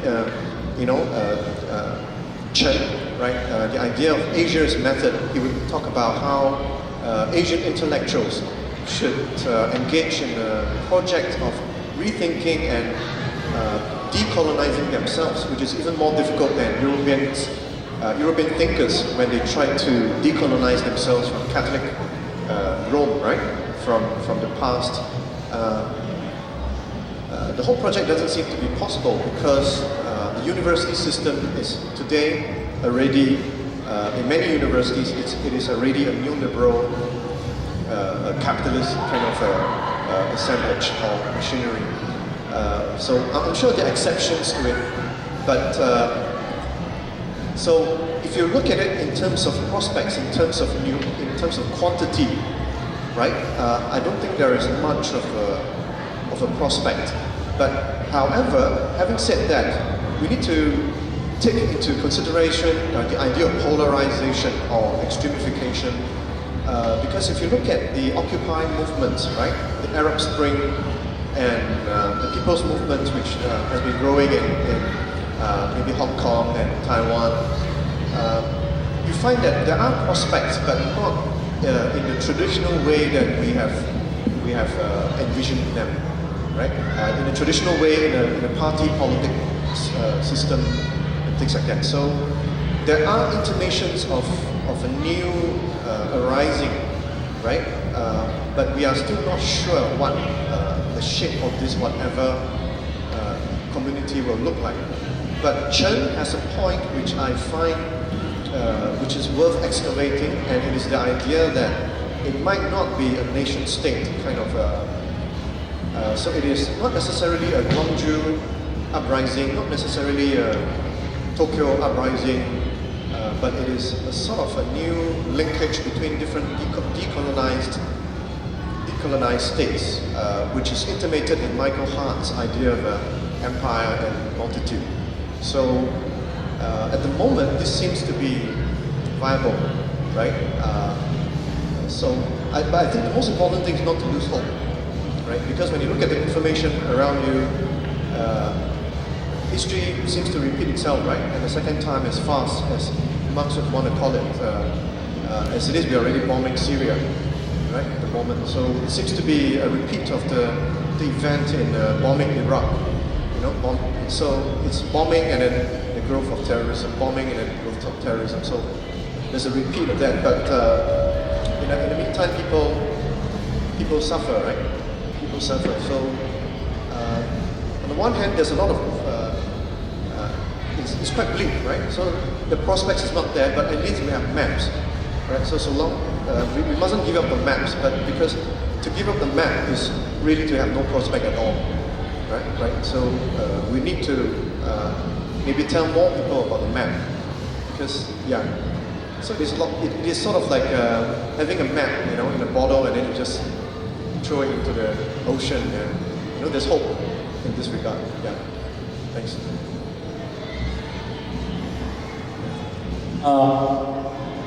First of all, just hope you can help me clarify, just a clarification first, about the relationship between Takeuchi's and Chen Guangxin's line of argument on this topic.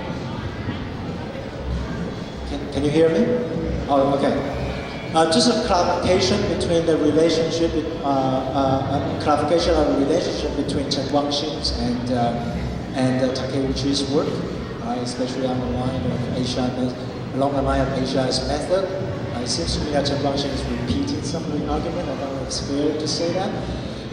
And my question is, if your clarification can already answer my question, then just consider this a moot question. But because Chen Guangxin has been engaged in quite heated debates in Taiwan, to the point that some people in Taiwan simply don't listen to him, and he simply doesn't listen to some people in Taiwan. So it's that kind of very heated debate. So I'm kind of sometimes I got confused whether some of the critiques about Chen Guangxin is really fair. So I'd like to hear from you, because he seems to be emphasizing this kind of self-critique on the part of the so-called Asians, right?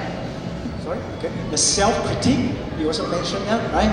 Okay. For example, I mean, do you think that that kind of self-critique, although it's obviously directed against Japanese neo-imperialism, but can that kind of self-critique, according to Chen Guangxin, be applied to, for example, China or China centrism? Okay, I think if you go back to the and I'm Socratic in a way, Platonic in a way, I think man is a rational animal, right? So is it possible to engage in self-critique? I think even if you think that it is impossible, I think it is necessary, and especially for intellectuals. There's working on the idea of Asian modernity. It is a necessary but sometimes seemingly impossible project. Yeah. As for whether he doesn't listen to people, I'm not a Chen Guangxin expert. Yeah, I'm not interested in his personal life. I'm more interested in Right. Can you just I mean according to Chen Guangxin, can that kind of self-critique be applied to China centrism or Chinese intellectuals? China centrism. Or Chinese intellectuals. Chinese intellectuals. Yeah. I think the case of China. Okay. I think to even ask that question. Thanks for the question. It's from I think to even Singapore. ask that, to even ask that question implies that Chinese intellectuals are all, it's homogeneous and they can't think for themselves. And I think, in my experience, right? In my experience, I've met many very critical intellectuals, right? They are in Beijing, right? Most of them, and they have salons, they have cafes, they have lectures, and so they do have very extreme. I wouldn't say extreme. That's a negative term. They have very advanced, very self-critique, right? So they are very intellectual in a sense, but whether they have an impact on the state, that is another question. So, I mean, the short answer to your question is that yes, I believe that Chinese intellectuals are capable of self-critique, and sometimes they're more critical of themselves than we can be critical of our own project. Yeah. Theoretically, yeah. I wasn't asking about, not asking in general terms about Chinese intellectuals, because Chen Guangxin is from Taiwan, but of course he will consider himself a Yeah, I Chinese. know. Yeah. Yeah. So, but he. Oh, you're talking about this is- Taiwanese intellectuals. No, I'm just talking about Chen Guangxin. Okay. Yeah, just Is he capable of self-critique? I mean, Are you- for him, or according to his work, Yeah. that kind of self-critique, Yeah. can it be applied to the case of China? Today's China. Yes. And also, I mean, you haven't helped me clarify his relationship, the relationship between Chen Guangxin's work and Takeuchi's work. Okay. Yeah, I think it's possible. I think it's possible, but whether it's the majority or the minority, or I'm sure there are highly self-critical intellectuals. Yeah.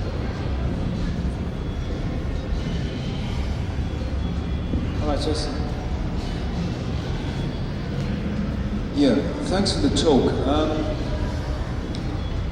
I mean, I could probably mention this later, and I guess I will, but since I have a bit of time, Asia is a European invention or concept, right, you said? But at the same time, Asia is a becoming, which is not Europe or not Asia.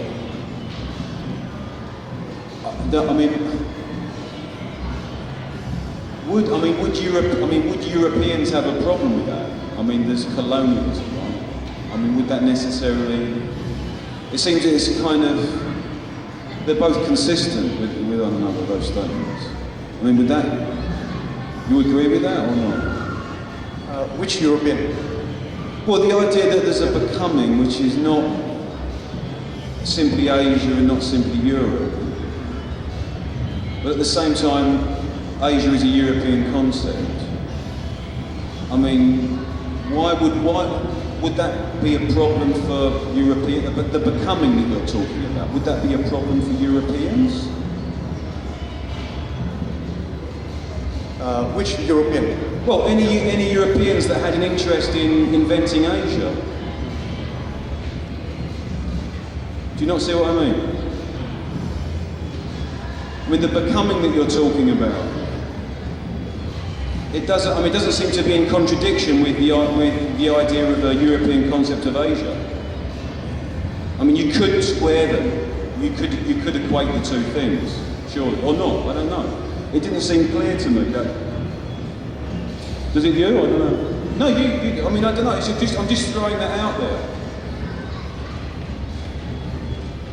That they could be the same position, but yeah, I don't know. Maybe we'll discuss it later. That's what actually Darius you actually told the previous one. Exactly. Should I answer that question or? Yeah. Okay. Yeah. No, actually Darius also mentioned previous question to the Richard about So European also got that sort of problem becoming to something. Even actually though they invented Asia, it means kind of an Asian something already embedded into that kind of European civilization. I think your question, Jason's question, would be something like that. What kind of timing would happen? It's becoming a European concept as well. Yes, but it's also an Asian concept. Because I was not talking about opposing Europe and throwing away Europe, but something which excavates, which recuperates elements of Europe. Because in my paper, I was suggesting not overcoming or rejecting Europe, like the normal cliched position, East-West position, but how do we incorporate Europe in the building of a new Asia that is yet to be?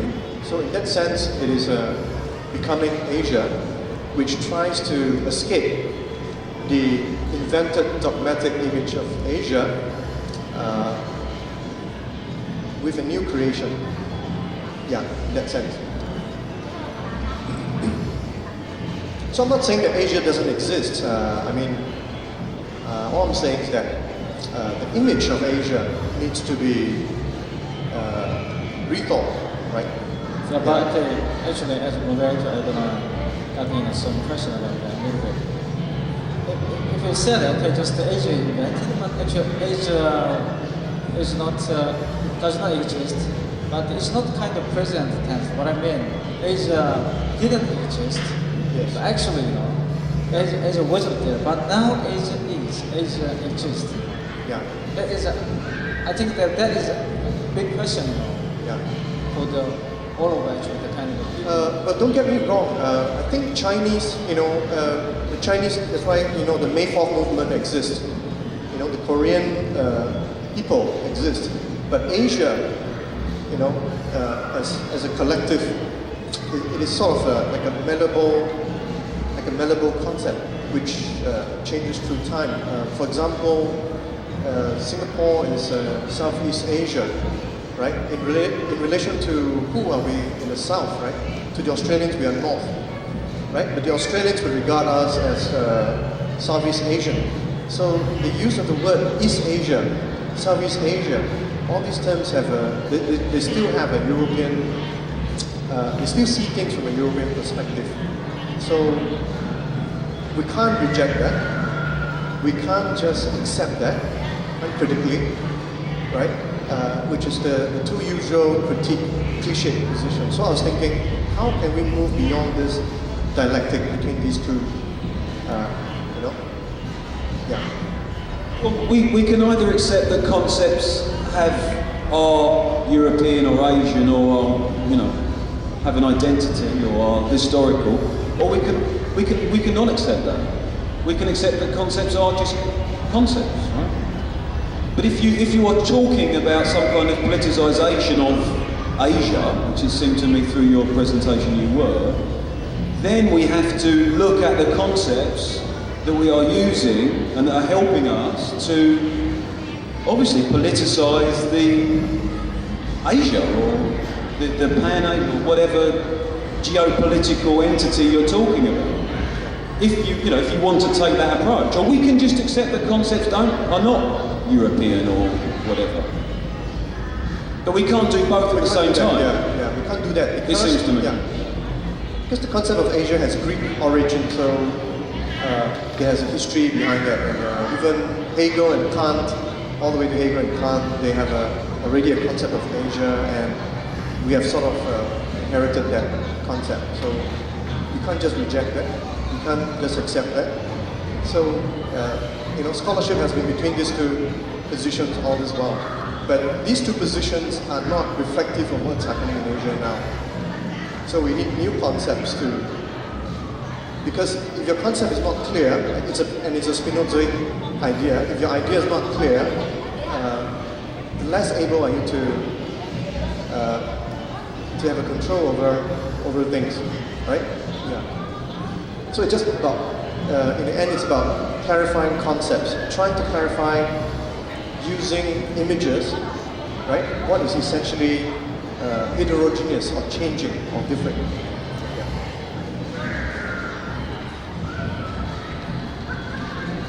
Okay, another question? Jason, could you give the mic? 네, 말씀 잘 들었습니다. 저기 그 플라스틱 신화들에서 아까 얘기했을 때 아시아가 만들어진 여자이다 했어. 아시아가 만들어진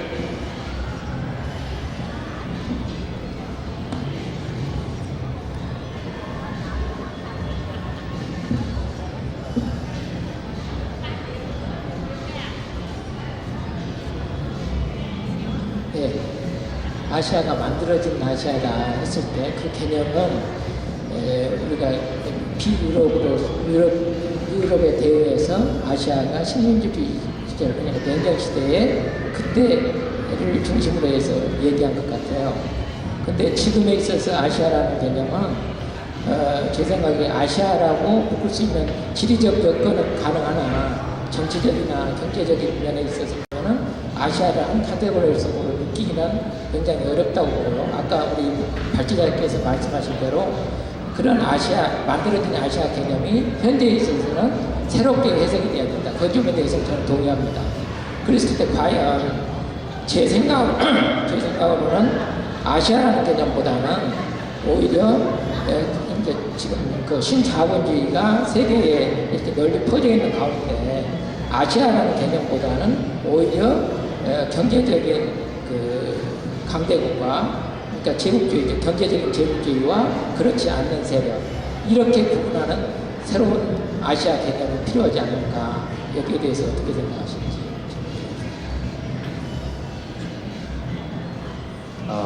Thank you for your question. I really like your question because it goes to the heart of what is my paper about. I agree that the concept of Asia should not be defined politically merely, and I do agree that with the rise of economic development in Asia, there is a tendency, and it might be a good idea to define Asia in an economic sense. However, the economics that we have inherited has European origin as well. So, if you define Asia using economic terms, you are once again reintroducing a European logic into your definition of Asia. So it is pretty much, for example, the case of the rise of China, right? If you're a Chinese national, and not a Taiwanese national, you'll be very happy with the rise of China. It's an economic super powerhouse. But at the same time, the logic of that rise is not based on traditional Asian philosophies. It was not based on Confucianism or Taoism or Asian ideas. It's based on a neoliberal, capitalist, and even to the extent of a Marxist-Maoist model, right? And this is something that even the Chinese cannot deny, right? So if you broaden out the concept in that way, when you look at Mao, Mao didn't defeat the nationalists using Taoist concepts. He didn't say, well, let the nationalists be, right? Mao defeated the nationalists using Marxist, Stalin, Leninist Stalin concepts. And if you extend beyond Mao to talk about Deng Xiaoping and subsequent Chinese leaders, the way they achieved the rise is based on Western model of capitalist economic development. So in a sense, the rise of Asia is, if you define it economically, is not the rise of Asia, but the rise of the West in a different guise. Which is why, with the rise of, for example, China or Asian in that sense, you don't find a subsequent rise in, let's say, Taoist education or Confucian education. People today don't know about their roots in many parts of the world, except maybe Korea, right? I think Korea has a very strong, in my understanding, although Alex may have the latest, cutting-edge idea. So Korea has very strong roots, but in other areas outside Korea, in post-colonial areas, there is a erasure of the Asian roots, right? So I'm not against economics as a measurement of what Asia is, but I'm saying that in order to redefine Asia, which I'm hoping for, you need to maybe look at it from a cultural and philosophical dimension as well, and not just from a political and economic dimension. Because when you look at it from a philosophical and cultural aspect, you can find possibly some distinctive elements which can be universalized. And in this universalization, you can find links with some European thought as well, which has been marginalized in Europe itself, which is not neoliberal, which is not does not belong to the sovereign economic tradition. And in this sense, Deleuze is a good person to look at, because he would look at Europe, which is not what we normally conceive of in terms of Europe. Yeah. Thanks. I hope I've answered your question. All right. Okay, just this time is done. So, more question? Any question? If you have any more questions, just reserve that. Okay, and at the end of the session, we also got another question time after this session. All right. Okay, just a big applause to the speaker, Tony. Okay, thank you very much. Thanks. All right. So I think we quite interesting talk about the invention of actually the Asia. So next speaker will go Darius Dust. All right. Upstep. Please come to the stage, and Darius Dust is teaching in the Beijing Normal University at the moment. It works. It works.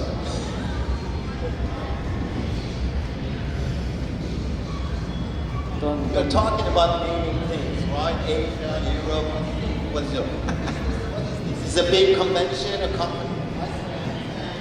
If you want, you can come closer, because this is a seminar. It depends on when it looks, the number of people who are here, and that changes a lot. We lose a lot when we make it too official. That was my feeling. So I would prefer to be practically at the same level,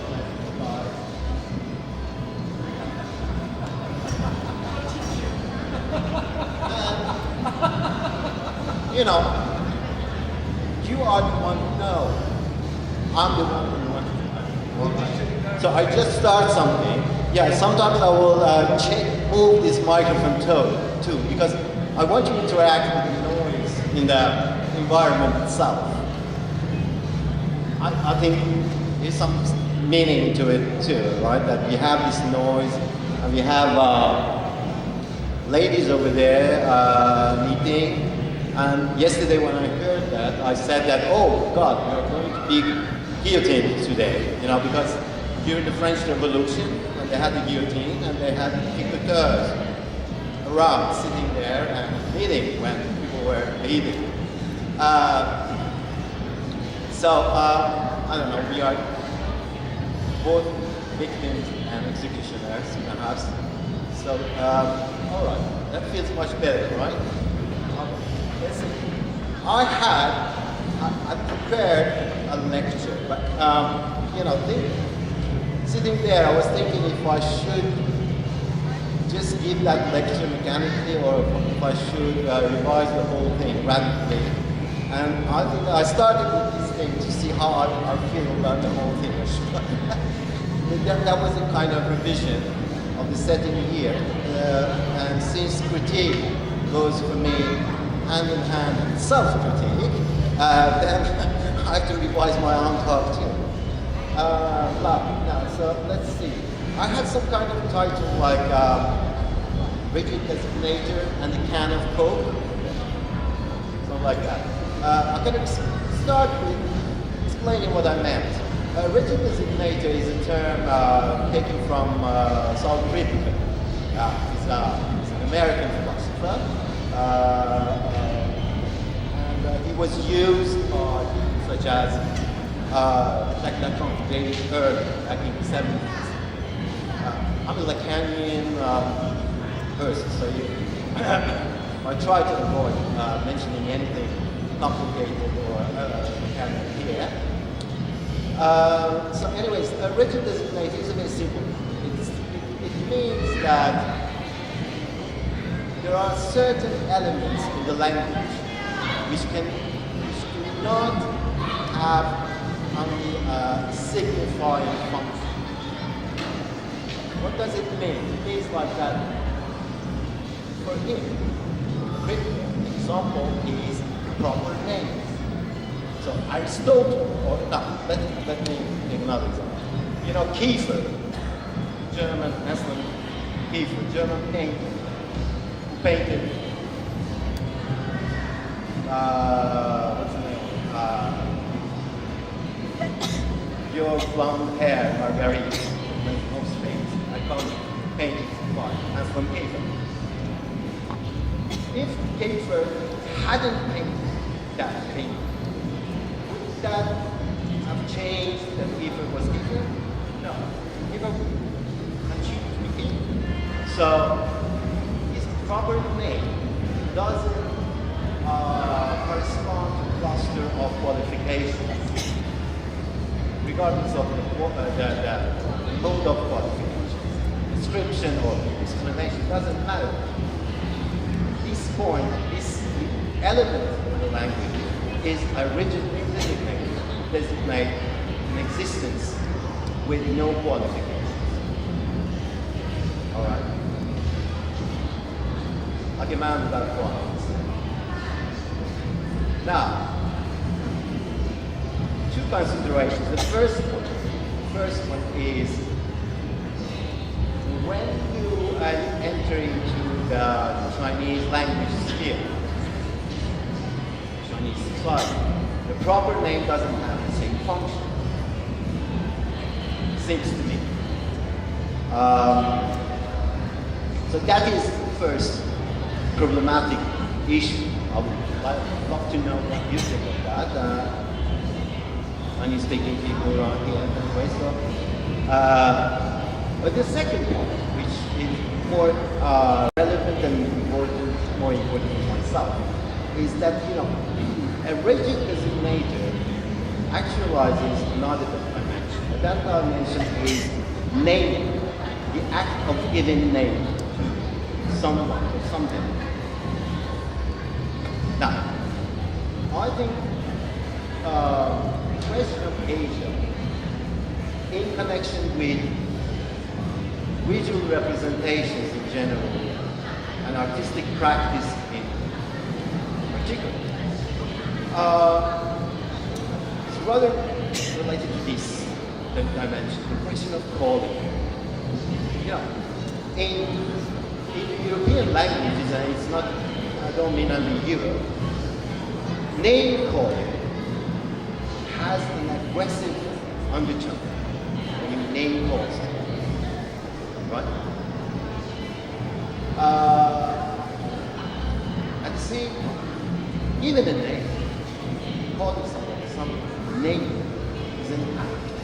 The person who does it, by doing things, by realizing the act of naming,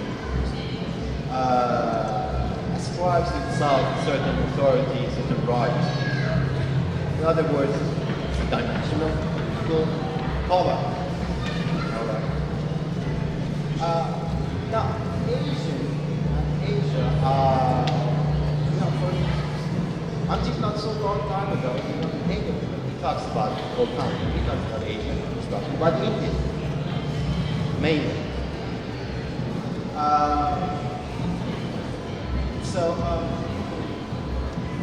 I think it's a question of power. So, at that level, it's a question of who defines, who calls things by names, by different names. Tomorrow it will be Beijing. Call different regions in the world by different names. How can we, if you follow this argumentation, then it's quite obvious that we end up in some kind of relativistic point of view. But everything is, you can historicize, it's related to power. First it was, I don't know what's the first, but anyway, 100 years ago it was Europeans, and now perhaps in the future Chinese. So everything is relative. Is that true? Because something in me, after all those decades of postmodernism and irony and critique, back into some irony stuff. I had a lecture called Irony Kids, but never mind. We go on. So the thing is that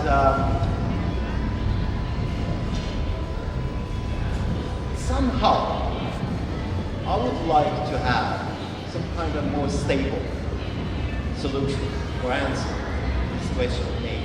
Because otherwise it's just this endless and finally quite meaningless discussion about who is giving name to who.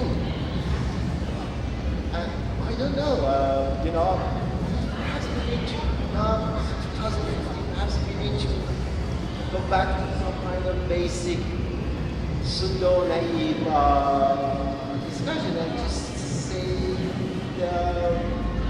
look into the map and say that, for God's sake, there's no Europe, there's no Asia, there's something called Eurasia, and it is just one piece of land. And you have two ends, the east and the west. Why not? It's a political action. This kind of naivete, it's a political citation. I don't give a damn about the history of British Foreign Office to define Palestine and the elements of the Ottoman Empire as what did they call Middle East. Middle East is just completely meaningless. It's 1921 they coined the term. No. You have it's one piece, there's one east of it, west of it. You have Indo-European languages, you have non-Indo-European languages. You have Proto-Sino language groups and cultural societies, and Indian, etc., Arabs, etc. Can't we? What is it that hinders us? That's my problem with all those criticalities that we have produced, both in Japan and I don't know, China, in Europe, in the United States. At the end of the day, I would like to get back to something like that, like basic Eurasia. Okay. Now, I'm telling you all this because what matters to me is I'm the architect. What matters to me is another question. And that question is that when we do art, when we organize an art space, which is part of the artistic practice as I see it,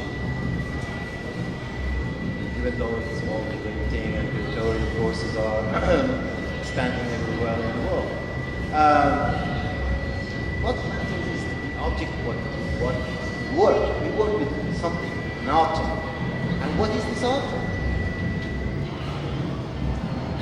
I think basically that object is the object of science and technology. Everything around us is produced, it's measured, it's counted, it's digitalized. It's a piece of binary information, etc. It doesn't matter if you live in Sulawesi or in London.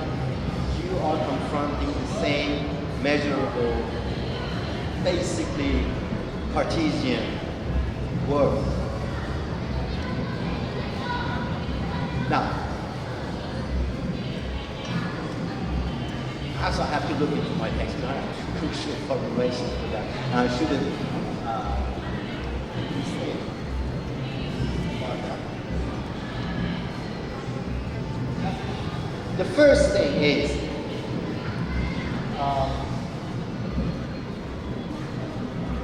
this scientificity goes very deep. Like, Freud, he has this text quite early, the first decade of the last century, 3 essays on sexuality. He says that the child behaves like a scientist. He develops hypotheses, and then he tries to make observations. And we read it, we don't react. But it's an utterly absurd idea to qualify a child as a scientist, compare it with scientists. We didn't do that until 150, 200 years ago. Kids were not compared this way. But what I'm trying to say is that how big and extensive this scientific technological world is, how it has integrated the most intimate corners of our existence.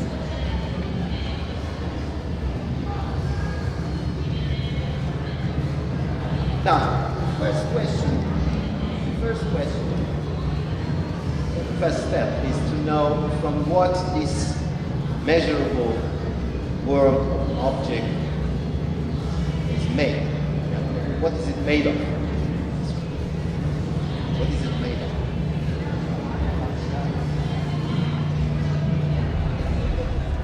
Idealist, or the position that we all of us perhaps agree on criticizing, is that it is made of some kind of formless matter that we do not have access to. And science is this object that has been conceived and conceptualized and understood by us in terms of philosophical scientific terms. But I think that there is a problem with this position, which is an anti-position, basically. And it's that it creates this idea of something that can be reached to if we just succeed to transgress the limit between the enciphered world and that pure state of immediate materiality. That leads into another kind of killing. I said irony kills, but this kind of attitude kills too. Normally it kills in the name of religion. It has been doing that for centuries. At least on the western part of this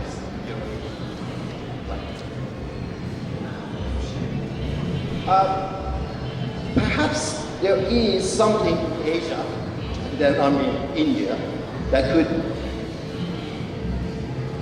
be an element of an answer to this question. Zero. Yeah, when we said that the word is ciphered. All right. Everything is counted. But logically, the very first act was when we started counting zero. And Indian, because Greek, etc., they didn't know about zero. Zero is a notion coming from India, which is a big revolution in the history of mathematics when Roman mathematicians, first Islamic mathematicians, introduced this. And what is zero? I heard that some people have read by you here, right? So zero is counting nothing, the void. All right.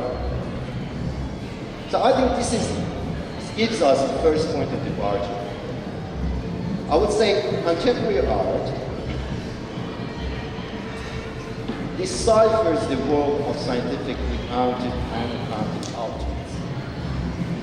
It's an act of decipher. This first conclusion is temporary. It's quite needs to be developed further.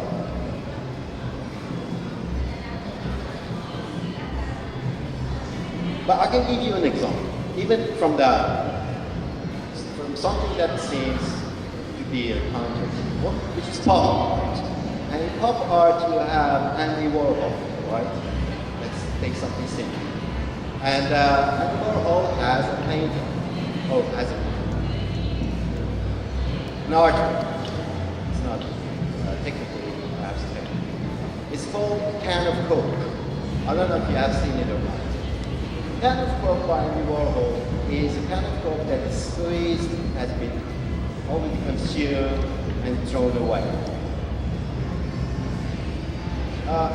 In this picture, you see something that is a can of Coke, and at the same time it is not. It is there as an object, but at the same time it's a negation of the first quality of a can of Coke, which is identity with the next can of Coke, right? It's a serially reproduced commodity, here reduced to this squeezed, deformed, distorted shape.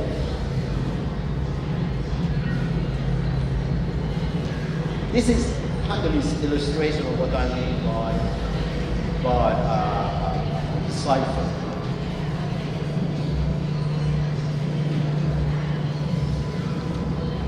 So this shell, this empty can, or this can that's been trapped as a wall, it's not an enciphered representation. It's not either a promise of an immediate access to the formless matter, but something else. And what is this something else? And I would say that this something else is the sensibilis, as it was called in the Latin tradition. The sensible is the object presented as a distance. The object is there, but paradoxically, as the means of exposure to the world. The object reduced to a state at the heart of the objective, scientifically constructed, measured world system. So that gives me, at least, a kind of ability to define artwork and a definition that in which I try to, that is my thinking. I try to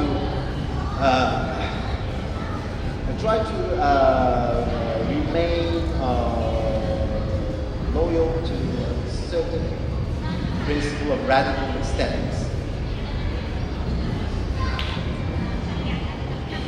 Critical project, basically Marxism. So I would say, insofar as an artwork is an affirmation of a singular imagination, and insofar as this imagination involves the sensible, the art world is the simulation of the void. It's the simulation of the void. In a way that you can feel it, that there is something like nothing behind this, or this object, this installation, doesn't matter, or this piece of sound.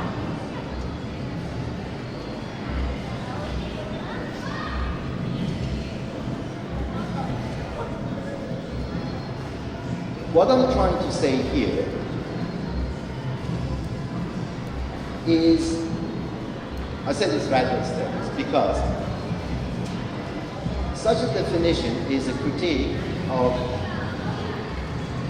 philosophization of artistic practice. Even though I'm using sort of philosophy, etc., at the same time I'm undermining discourse. It's a critique of philosophization of artistic practice. It's a return to the sense, but it's not a savage return, but it's a return that knows. I know very well that the piece by Kiefer was inspired by the piece of poetry by Mozilla. But the work, Kiefer's work, is not reducible to that source of inspiration. It's adding something to the work. And how can we add something to the work which belongs to the order of the sensible, but which at the same time is not adding yet another piece of commodity to the circulation of exchange values? Okay. That is the challenge, the dilemma. And honestly, when let me now go back to the initial question about Asian as a name, etc. Follow. How can we escape this vicious circle of producing discourse which can be on the fly, which is critique towards Asia as a ground for reproduction of this concept? Because that is what's happening, right? We know that. What happens is that we can go and we can criticize whatever term, and then critique itself is integrated or assimilated. It is a kind of legitimation. It provides legitimacy for that term that has been criticized. I think radical aesthetic in this situation, well, whatever we call it, cognitive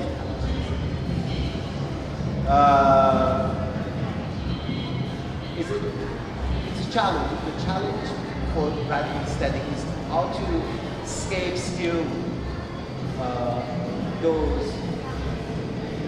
big issues that we have around us. But my way of acting here, hopefully, is part of something that I want to imagine being a part of the answer. Alright? Reintroducing war.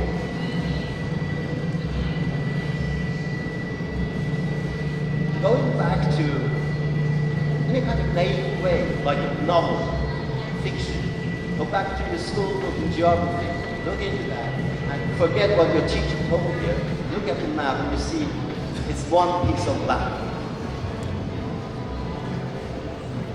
Epiphany? No. But perhaps a clear idea, as Tony said, quoting Baruch Spinoza.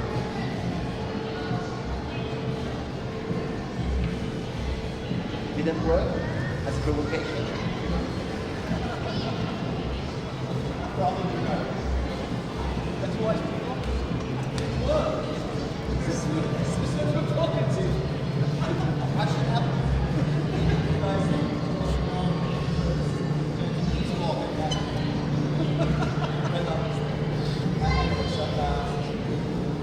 I think, you know, I can reformulate what I said at the end. Is that like this? That okay, is one way.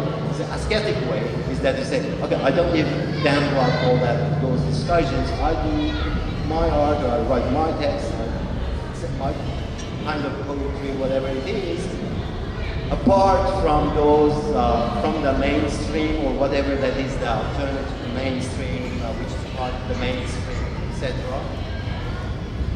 Which is the desertic subject. Desertic subject. You have always had those desertic subject positions in the history. Those monks, etc. for me, or those guys, both in the East, in the West, etc. They are kind of artists. That's one way to go, and I have no judgment. The second way is trying to do something else. I don't want to go far deliberately. I just use this very naive idea. You have your book in geography, school book. I know that geography isn't Greek term, all right? Doesn't matter. You look into it, you see one piece of land.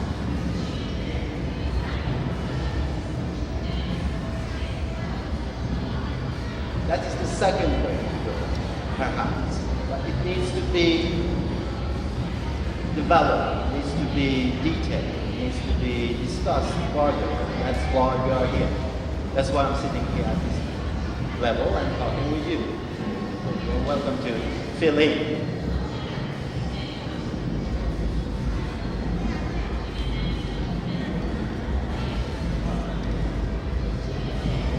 Done. Okay. The question time. He actually, provoked a lot of things. In particular, Tony. Okay, just any question, about why?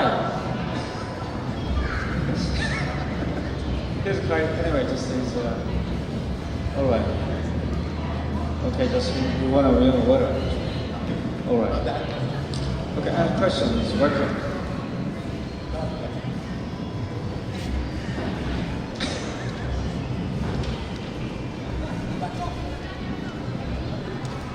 He's talking about how to overcome that kind of boundary or some sort of already established discourse in Foucauldian sense. How can we actually get through, interpret the sort of discourse structure or some kind of dominance, And also we're talking about some literary, marginalized part of that kind of discourse. I'm a moderator. I don't know. Each actually, I think you would have some kind of question. The thing, can I say something here? Is that, I talked about before, instead of conflicts, antagonism, which I'm educated in relation to science, because what we are talking about here is also scientific research. So, you want Asian art is adjectively form. It can be read only in two ways. The first one is historicism. What does it mean? It means that you have these traditions, old stuff, they were there. Who is going to classify them? Who told you that this is history? The historian, the art historian. Why? Because he can put them in the museum. Museum that we created in the 18th century. Anthropologist. That's one reading. Historicism. And they even go to use contemporary art codes for the contemporary art. It doesn't matter, it's conceptual, post-conceptual art, whatever it is. What you are doing and what your spectator is reading in your art will become historicist art. And that is my feeling from Beijing. I see that artist, he knows, he has seen a lot of art, etc. This restrictive one, Esso, that one, Marina. There is something else there, and that's something else. I call it this scientificity, this historicism, which is unreflected, which is a part of a scientific Cartesian perception of the world. And in my view, this is subjective, you can discuss it. In my view, that kills something, that argument, that which is killed. I would dare to say that it's imagination. Same imagination that would give us the key to perhaps get closer to what you call the prospect,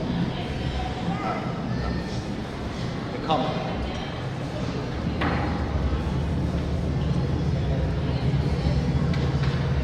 All right. You talk and you comment yourself. All right. Actually, kind of self-criticism or some self-commentary. There's a little bit kind of tautology of some discourse. Okay, I think your point is very interesting. You know, the issue, you know, in relation to scientific discourse. I think I totally agree. You know, sort of invention of Asia or inventing Asia so closely related to kind of invention of race or something.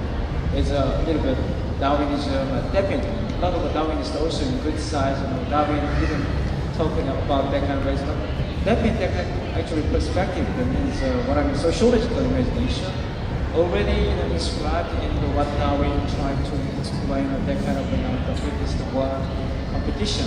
So I think this sort of the concept of competition definitely still it works ideologically at the same time scientifically. Normally actually market centrists are already talking about market a little bit is kind of a nature for us. That is a little bit what I put in there, foundation for neoliberalism or something. And the whole thing is actually invention of Asia, little bit actually I think connected this sort of invention of perspective toward the world. So you actually talk about a little bit about why do we think like this? Why do we actually behavior like this, even something like that. So the question was some comments, about that. I think a little bit, related to your talk. You're talking about void. You're in a Lockean sense, but you're talking about a different void, yeah?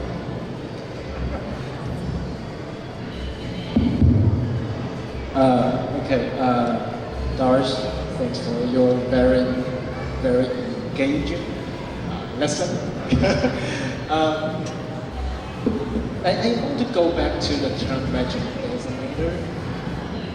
Rigid designator. Rigid designator. That's what you sound. And this question is not entirely for myself, because I hope that what I gathered was that it seems to be an alternative to that kind of postmodernist relativism that we try to get rid of. Okay? No.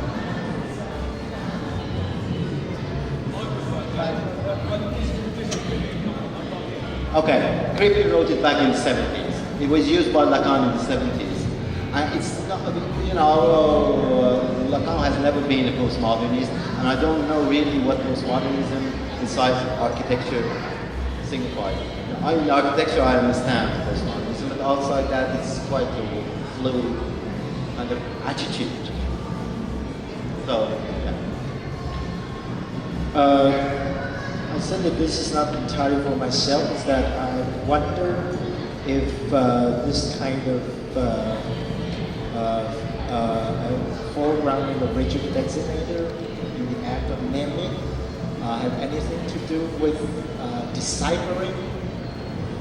Deciphering, you also mentioned. I wonder if there's anything to do with deciphering.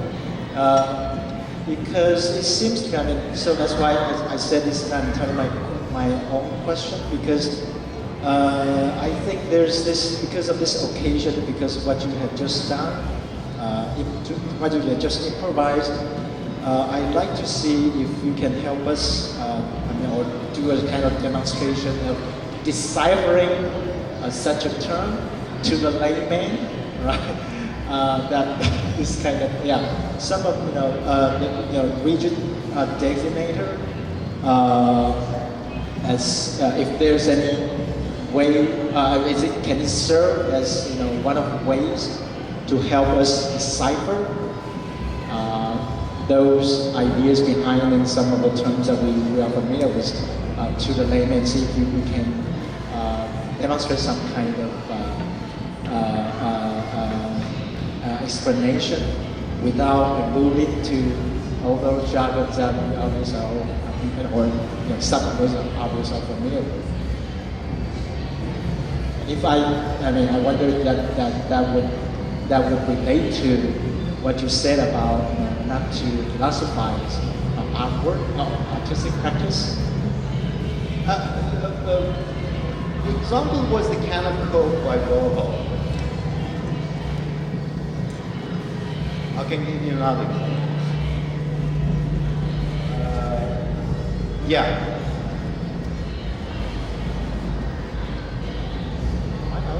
Works by Eva Hesse, late works by Eva Hesse, American artist. I mean, they are great examples. Active cycle. It's all, even there's this violence in her stuffing, which emphasizes even more that it is presenting in its representation. It is presenting. That was what I'm trying to say. Art doesn't only represent, because we have been criticizing representation in decades. But there is something else in art, I think, which is the presentation, the act of presentation. I don't want to go in, White on White by Malevich, okay. It's another example. White on White by Malevich is its presentation, other representation. It's not, it's white. But there's another thing that actually is important. And you said that you asked something about which designator. What was your question?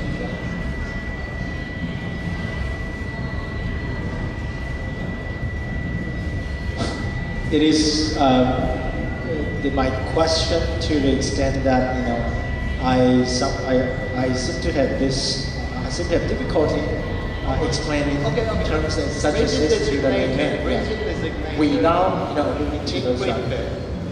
It's very simple. As I said, proper name.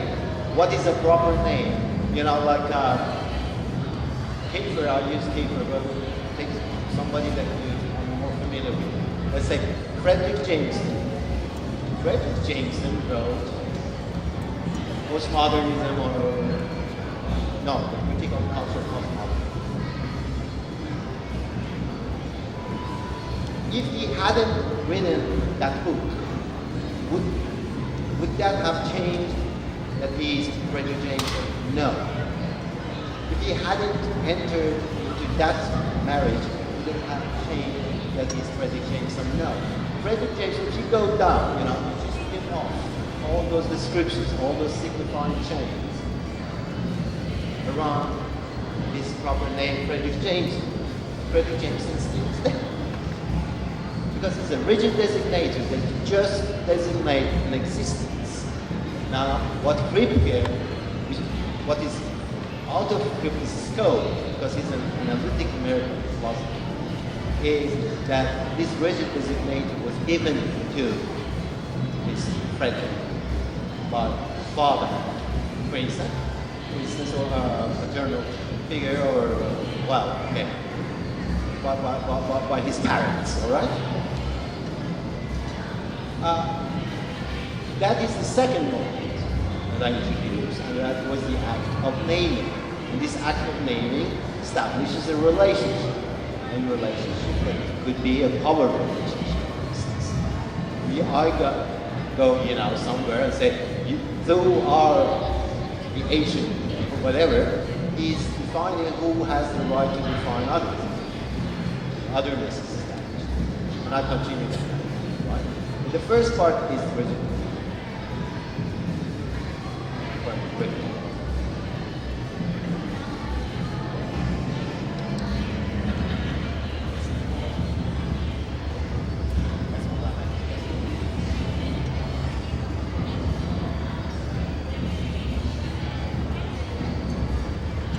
Okay.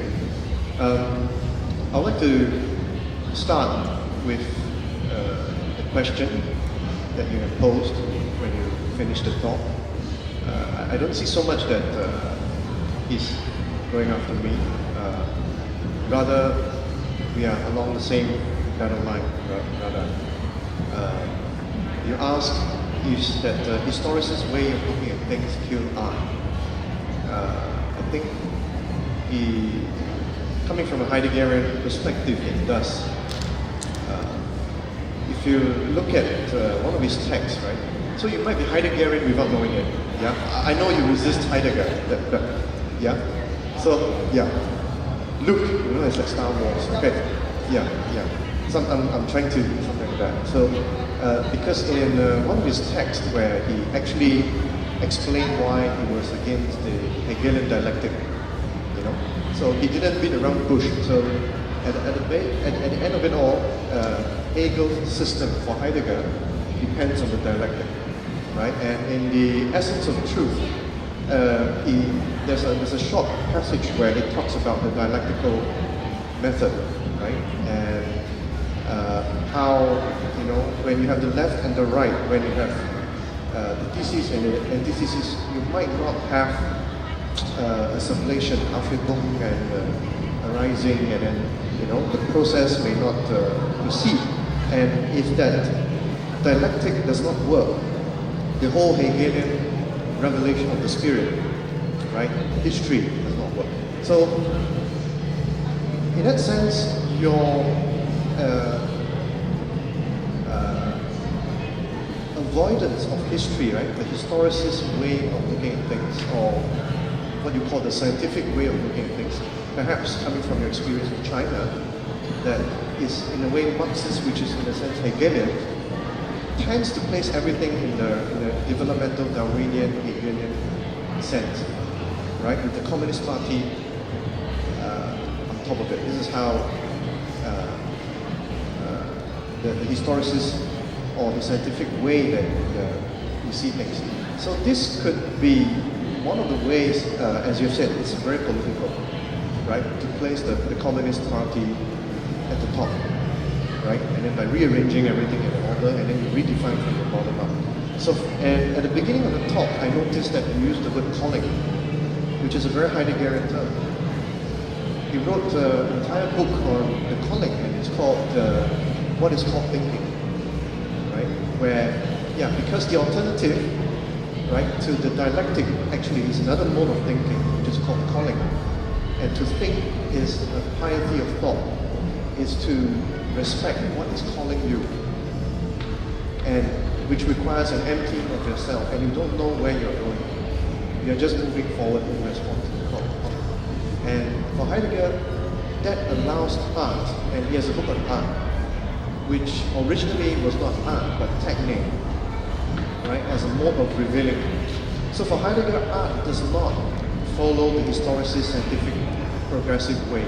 So therefore, to read art history would be a waste of time for Heidegger, because that sort of organizes them along with history, right? So I like your idea of calling and your resistance against the scientific developmental approach, and I think that resonates with Heidegger, and Heidegger may be more, it may resonate more than Lacan with, in terms of your interpretation of art.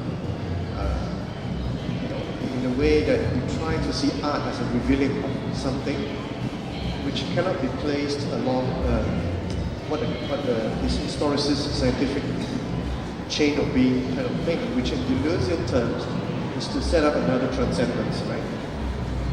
Yeah, so art does not represent, it reveals something of itself. Right?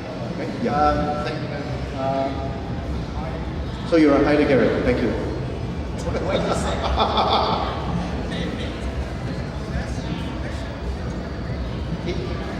Your contest? No, the thing is very simple. I am not Heideggerian in the very exact sense that I don't think that unveiling is something that happens in representation, but during or at the end of an artistic practice. What is true in art is not beyond veil, the veil itself. Now I'm talking about aletheia. All right, aletheia is unveiling, which is truth for Heidegger in that famous text about Van Gogh's shoes, painting about the shoes. I wrote about that, so I know to what extent I am against Heidegger, and unfortunately it's to a great extent. So, so it's not aletheia, it's exactly the opposite. It's the act of veiling itself. The act of veiling that is the true moment. There is nothing. But the act of veiling. And this act of veiling, is related to erotic, basically. And erotic is related to an encounter with somebody else. It's about love. What you do in an love encounter is that you are surprised. What you do in your artistic practice, hopefully, and that's, I don't want to sound prescriptive, but hopefully is that this moment that something surprises you. I think it's true about if you have, when you're a kid, you see, or a teenager or young, and you see this piece about, I don't know, like many people, they see Mark Rothko and something happens. Something that is of the same dignity, same quality as love encounter. Amorous. That's what I mean. It's way beyond Heidegger and his German, cold, frozen, Aquarian landscape that he's describing in that famous text. Thank you very much. About, do I have time? Okay. About aletheia, Heidegger wasn't talking about the veil and the truth, because aletheia is a non-covering. Yeah. So to say that to unveil a truth would be to set up another dualism between the veil and the truth itself. But for Heidegger, this aletheia is a non-covering. So it is not a case where you have a truth behind that covering. It is that something revealing itself of itself. Yeah. So I think you might have more resonances with. Yeah, I mean, I don't see how you're not. You might, and he's not. Yeah, sorry. Please continue. Yeah. And it's not that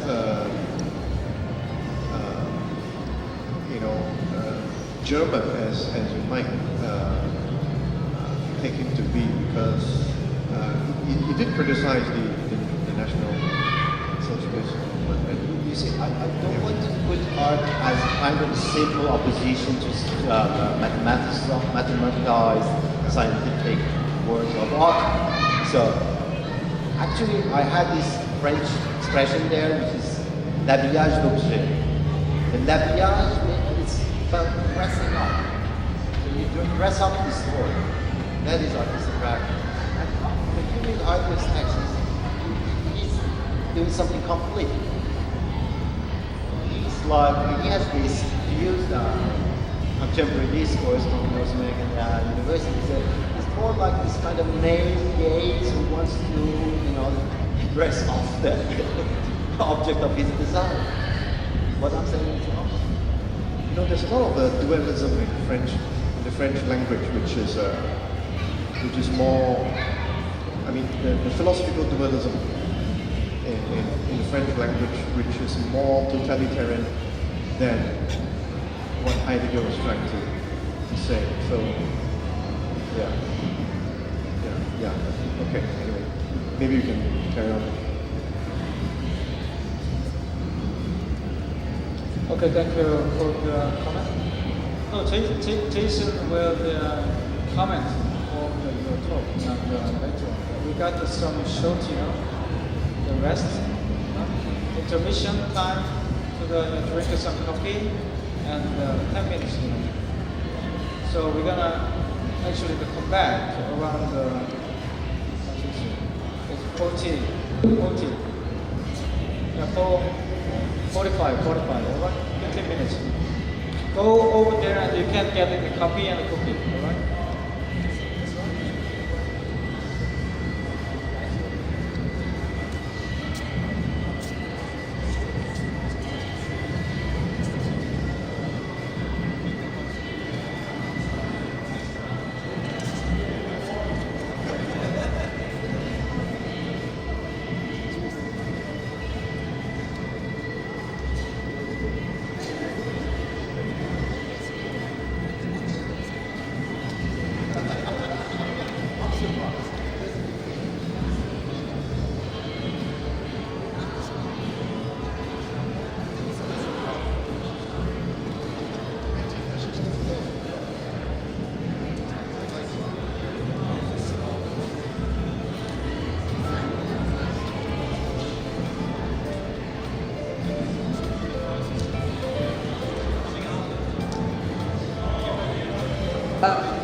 발명된 아시아 4시 45분부터 디스커션 시작하도록 하겠습니다.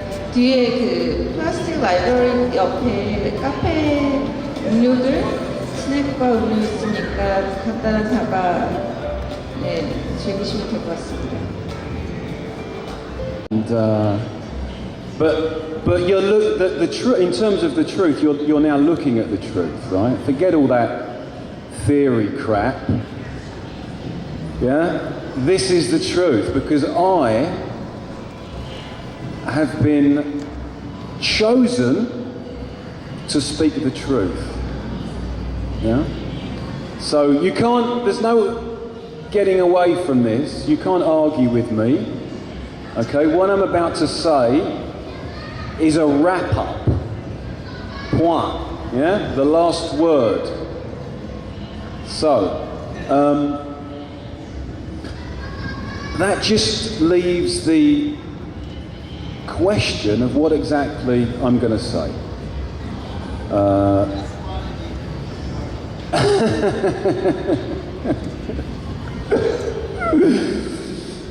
Well, I don't know. I'm just going to go with the flow here. I wrote some stuff. I was listening very carefully to all of the three presenters. Listening to Lee Chun and Tony and Dariush. Different presentations. Each of them was each of those speakers was very different in their own way.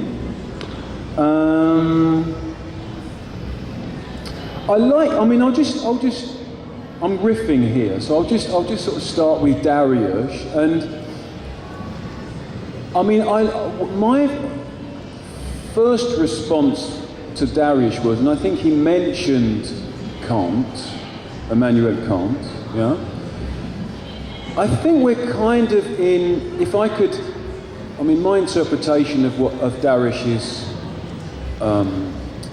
intervention was essentially we're in a kind of Kantian dilemma, or we're in other words, there are two extremes. We're a kind of we're either one of two extremes of a kind of Kantian dilemma in art today. And I suppose the first extreme, it relates to this question of the void, right? But it's a kind of I call it a Kantian dilemma because it's a way of talking about art and a way of thinking about art where art and the object of art remains in itself as an object of art. It remains completely beyond our grasp, beyond our sensible grasp, right? So that we have an experience with an object, an art object, and we accept that that object, for whatever reason, remains beyond our comprehension. It has an impact on us, it has an effect, but the meaning is beyond and will always remain beyond, and that is in some way what art is about. It has this obscurity built into it. And the art is no? I know it is. I'm saying there are two, of course it is. Of course it's romanticism. I'm saying that these are the two, I'm talking about two extremes of a Kantian dilemma. So I haven't come to the second one, right? So you've got to let me finish here, right? So this is one romantic, so I'm completely agreeing with you. This is the one kind of romantic response, popular response. Do you want to come in there if you want? I mean, the truth is now allowing an intervention if you want. So this is one popular impression, and I think it's also present in many critical appraisals of art and what art is. That this romanticism has a very hard kernel. It's very difficult to break down that sense in which art is essentially doing something which will remain completely ineffable and incomprehensible to the spectator. Okay, so I'm not agreeing with that. I'm saying that it exists in the popular imagination as a reality. Okay, so that's one extreme of this kind of Kantian dilemma, and the other extreme, which remains Kantian, in my view, is where you have the critique of art. So we can use art, or we can critique works of art, but then the critique itself in turn becomes an object of critique, and this is what Darius was talking about at the other extreme of this romantic conceptualization or romantic idea of art. We cannot actually critique. We cannot provide we cannot provide a definitive critique of art, because essentially our critique is kind of recuperated, right? Is recuperated within the discourse, within art and contemporary art discourse. So whatever we say, however we use art, however critical art is, ultimately that critique is in some respect, or at some point, that critique itself becomes a parody, right? Itself becomes part of that whole institutionalization of so I'm not agreeing with either one of those positions, but I'm just saying that is the dilemma, let's say, of contemporary art as I experience it. And that occurred to me, that impression occurred to me, rightly or wrongly, during Darius's presentation. Now, of course, Darius moves to and has a different Marxist solution, or a different position. Yeah? Am I going too far now? Go ahead. I'll continue, right? So Darius has a slightly different position beyond those, beyond the two Kantian extremes.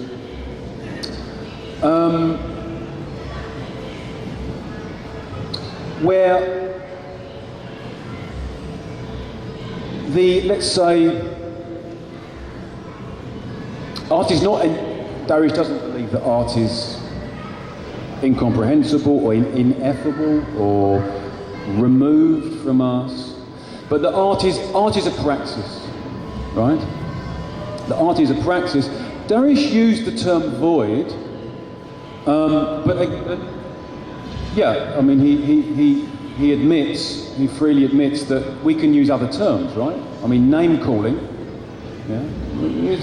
You use a name and we accept that the meaning of the thing that is named must at some point remain independent of the term which is used to designate it. And we have to do that.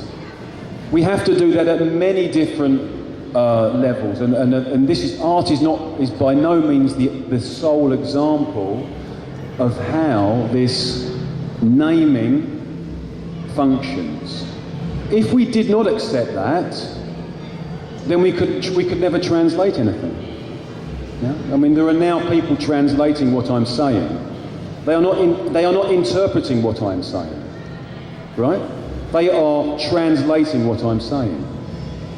Now, the people who are translating this may be making some mistakes. That's okay. But we accept that the people translating what I am saying are making accurate translations of my speech. So we must accept that. If we don't, then we have a serious problem here. Then we have to question, what exactly are we talking about? Now, of course, it could be that the people translating what I am saying are in fact deliberately mistranslating what I am saying. Okay? That's quite possible. But that would obviously change the nature of this presentation.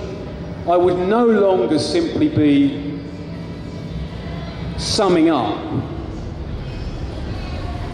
Okay? I mean, I would be doing something else, right? But nevertheless, we are in this, whether we like it or not, we are in this situation where we cannot and we can never, in art or in any other practice, assume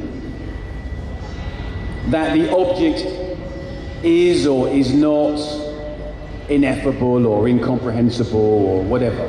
Because when we use the word, and this is why Dariush is using the word void, okay? I don't necessarily like the word void, but I think why not? We can use the word void. But we can also use the word struggle. Yeah? That there is a struggle going on in art, and to understand art. I mean, the struggle is there when we see a Rothko painting, for example, and it's a painting on, like, you know, it has a sort of flat canvas and it's big and has a line and like a triangle or something, and then there's some crazy name at the bottom which is like, I don't know. We were talking about this yesterday actually when we were looking at the exhibition. That you have I'll take another example. So you have a kind of a contemporary Korean painting, which to me is, I mean, it is a kind of impressionist painting, for example, and it's very traditional, this Korean painting. And it's a Korean painting of a tree with some beautiful pink blossom on it, right? But the title of the painting is Cosmic Wonder, Cosmic Void or something. The Cosmic Void or something like that. So, again, you know, there is obviously, there's almost like there is a struggle going on there, right? I mean, there is this kind of, you know, cognitive, can we use the word cognitive dissonance, right? Or something like that. I'm probably misusing that term, but there is a kind of dissonance. There's a gap, isn't there, between the name, what it's called, and what it actually is. So I think, in this sense, I think this is important, and I think it comes back also to, you know, Tony's presentation, and also I had this impression when I was listening to Lee Chun, that I don't think we can I think we need to be careful when we use the word concept, right? There is this kind of, you know, this concept is a European concept, and this Is there a European concept, or are concepts universal by their very nature, right? I think, yeah, I mean, okay, yes, if you want to use that vocabulary, that's fine. But let's not confuse things, right? Let's not confuse the object, the art object, right?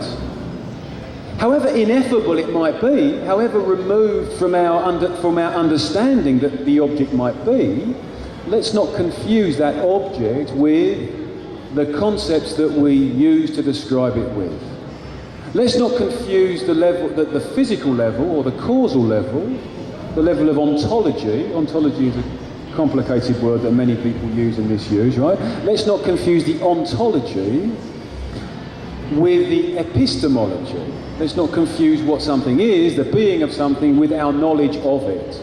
Let's accept that there is something like a dialogue or a dialectic going on, yeah, which enables us at the level of our knowledge, and at the level of the construction of our knowledge, which enables us to grasp what the art object means. Or to have the impression that we've understood what it means. Yeah? Let's try and bridge that gap. So obviously we're never going to know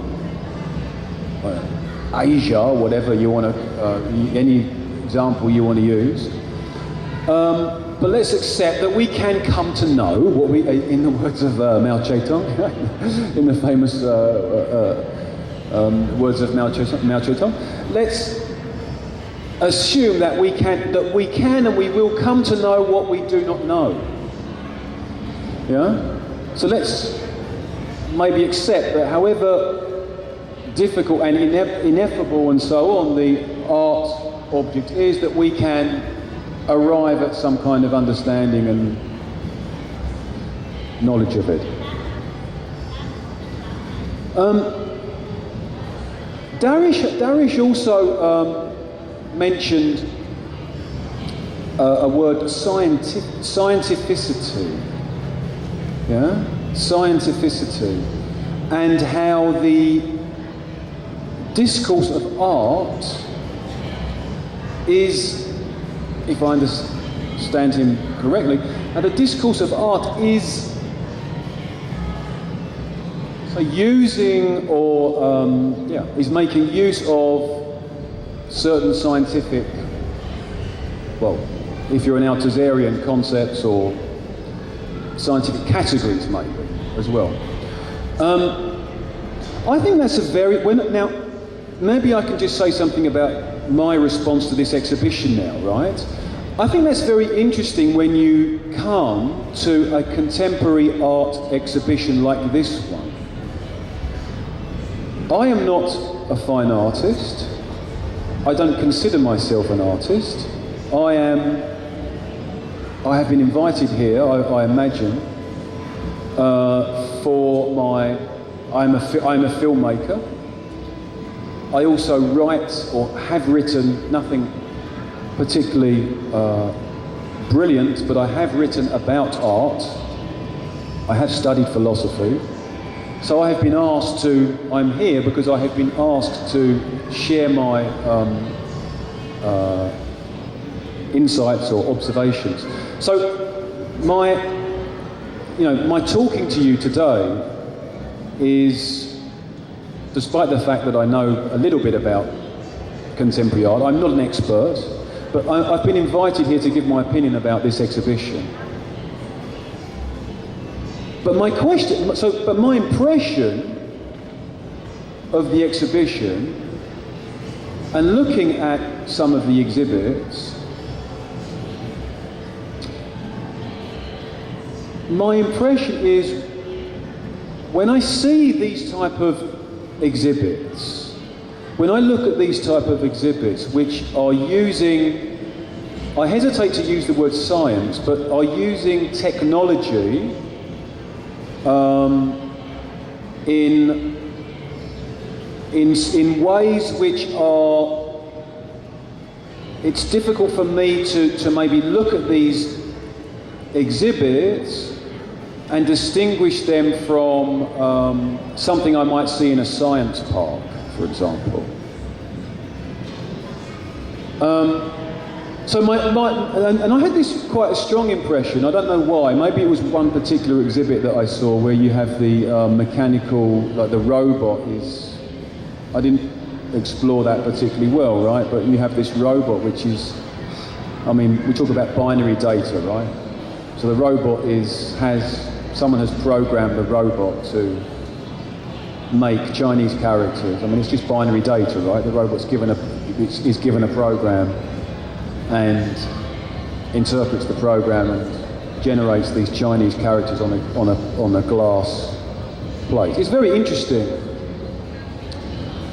But I suppose the question, and this is just a very naive question, is when we have what is essentially a kind of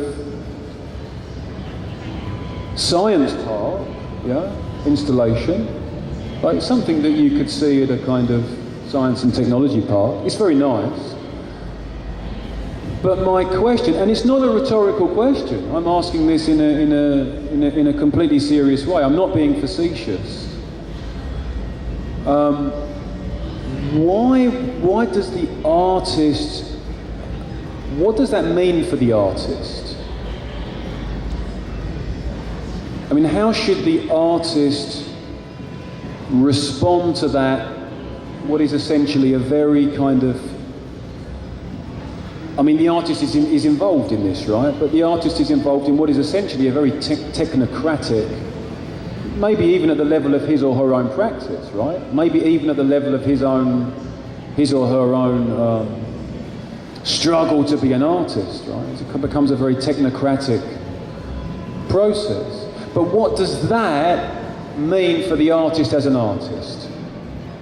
So that was that's my impression of this exhibition and the exhibits, which I haven't fully explored them all. I'm going to go in a moment and hopefully have a look around a little bit more. But that's my kind of overriding impression of this exhibition, actually. Now again, this is in no way, I'm not making any kind of value judgment about art at all. I'm not making any kind of value judgment about the works of art. I'm simply giving my impression about art, the artist. I mean, art is a name, right? And there's a struggle to define art. That's part of what art is. It's the struggle to define what you're doing. What is it actually? That might not be your question, but nevertheless, the question is part of the institution of art and the arts. What is it? What are its boundaries? So that's, I mean, but anyway, I'm turning in circles here with this. But I mean, so that's my first impression, and maybe, I mean, how much longer do you want me to talk for? I don't really know what 5 minutes? Yeah. Don't really know where I'm going with this. But, so that's one question. The other question, okay, so this scientificity, I'm not really talking about scientificity, am I? I'm talking about technology, right? Technology of the arts. I mean, God, let's not exaggerate here, scientificity. It's not, I started off going in that direction and now I'm changing about technology. Okay, fair enough. But anyway, we could talk about science, but we'll maybe do that later over a drink. But to the other question, and again, this is a question which is, you know, I'm going to try and respond again to this Kantian romanticism, right? But the other question would simply be more of a kind of political response to what is contemporary art. And that is simply this. Forget about the art object. I couldn't care less about the art object and who is, you know, what is the art object and what, you know, we have loads of art objects everywhere here, right?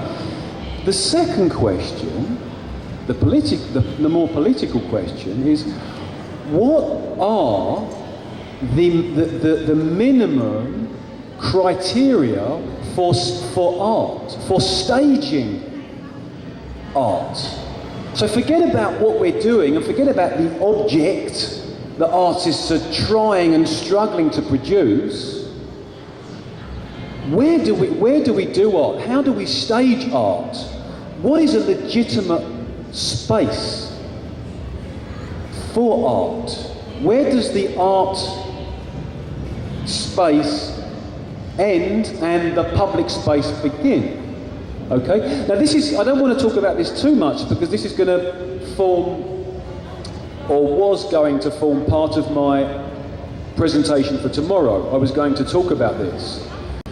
Where do we draw the boundaries between, you know, art and public space, if you like? Because art, like it or not, art is a private thing, right? Art is a practice which involves free individuals practicing their art, right? It's a kind of freedom of expression. But of course, I mean, Darius gave us today a very good provocation, which was precisely asking this question, or posing this question: where is the stage here? Where is the stage? I mean, where are we? I mean, Darius got off the stage, right? Darius was decided that the stage was inappropriate for this particular work of art. I don't know what Darius was doing. He was intervening, I guess, right? But so that's the other question, I think, which is very interesting. And I think it's a very interesting question for Korea as well, for artists in Korea. Where does the stage end and where does, you know, real life begin? We had yesterday a kind of, I mean, we were involved in a performance work of art. A Korean artist, State Revolution and Daughter. That's the name, right? State Revolution and Daughter, the Korean performance artist. And he was also kind of posing that question of the staging of art. I mean, you could say, I suppose, that he was staging something, and then we were asking the question, actually, when is the art going to begin? He did a very good idea of staging. But I mean, that is also part of the work of art. Staging the performance is part of art. Deciding what are the conditions for a work of art is in itself, or can be itself, a work of art. So that's basically, that's just to wrap up my wrap up.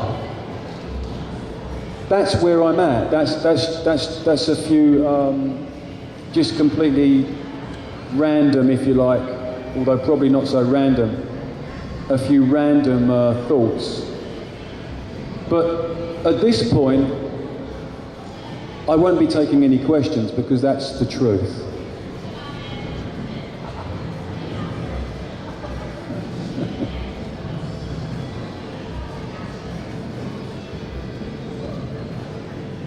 Yeah, go ahead, sorry. Does anyone want to ask any, go ahead, that's... All right, okay. Good, thank you for the talk, you know. A little bit general comment on what you're talking about. Response to the various your provocation. What sort of a provocation anyway? So you provoke something, you know. So I think a little bit, this is a little bit, I think, about some distinction between science and art, you know. And then Jason a little bit raises a very interesting issue related to the kind of, you know, the relation between technology and art. It's not typically like science. Science is, I think, the kind of a condition of modernity, something you cannot reject. Just like a plasticity, something, you know, and Catherine Malabus, you know, terminology. So that means we cannot go back before the sort of, you know, actually the plasticity. That means staging, you know, performance. Then the performance always happens in the condition, on the condition of the kind of what I mean, like plasticity or some modernity or some scientific, you know, predisposition against, you know, the kind of natural, you know, state. All right, so I think that we could actually discuss, you know, more about this one tomorrow. We would have a round table. So I think the program, you know, introduce some I think wrongly actually what we're gonna do tomorrow, because what we actually prepare for tomorrow is a round table. That means synthesizing what we talked today. Tomorrow we will begin 1 p.m. It's not the 2 p.m. It's 1 p.m. So actually timetable must be revised. So anyway, just we continue to discuss this one, but I think we would actually give some opportunity to question any to the what actually Jason did now. Any question or any response?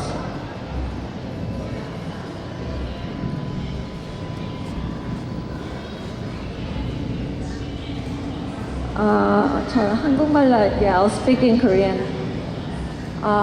예술과 테크놀로지 문제에 대해서 한 가지 이야기, 제 생각을 이야기 드리고 싶은데요.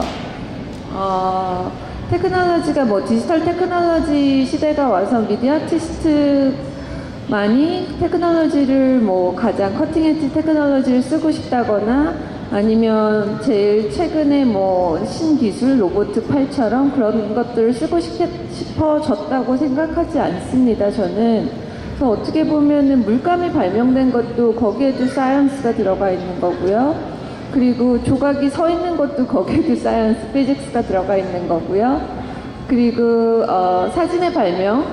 지금 이번 전시회는 사실 3D 프린팅을 굉장히 많이 썼어요. 요즘에 가장 작가들이 관심을 있어 하는 것들이니까요. 그래서 제가 생각할 때는 예술가라는 것은 그 동시대를 살아가면서 동시대에서 제일 새로운 것들, 아니면 새로운 흐름, 아니면 미래를 조망을 할 수 있는 존재일 수도 있다면 그것들의 방편으로서의 어떤 그 당시 있는 기술들, 과학들을 쓰지 그리고 그걸 예술적으로 구현을 하는 이들이라고 생각을 하고요. 그리고 그것들이 최근의 경향만은 아니라고 생각을 합니다. 그리고 그 스테이지 문제는 내일 다시 많은 이야기들을 같이 좀 나눴으면 좋겠어요. 저희 전시 지금 보시다시피 무대가 있고 지금 퍼포머들이 있고, 그래서 이 퍼포머들이 있는 곳이 무대인지 아니면 저희 관객이 무대인지 아니면 지금 있는 단상이 무대인지 굉장히 복잡한 무대들이 여러 개가 있고, 그리고 이 파놉티콘의 이 구조들 안에 들어가 있는 것들이 무대인지 다양한 그 예술의 경계들을 질문하는 전시이기도 하니까요. 그 부분에 대해서 어떻게 생각하는지 저도 좀 궁금하고 이야기들을 내일 좀 더 깊이 나눴으면 합니다. You got it? How should I respond? Should I? Okay. Yeah. Look, thank you. So just 2 points. I don't necessarily disagree with you. Technology, sure. I agree with you. Artists are interested in technology. The one, and they want to be cutting edge, and being cutting edge is obviously involves technology. It's not really a choice, is it, really? If an artist if you want to define technology in those very kind of flexible terms, then yeah, the artist needs technology like we all need technology. But the one thing I would kind of object to is not quite sure what scientific technology would mean. Just because of my own education and my own kind of philosophical education, I always, science is, Alain Badiou, of course, is always insisting on this, right? That science is mathematics and physics, and everything else isn't science. Everything else is an art, basically. Or maybe not an art, but everything else is, everything that's not science, that's not strictly science, is a technology, right? That's the first point. And the second point would be, where is the stage? Sure.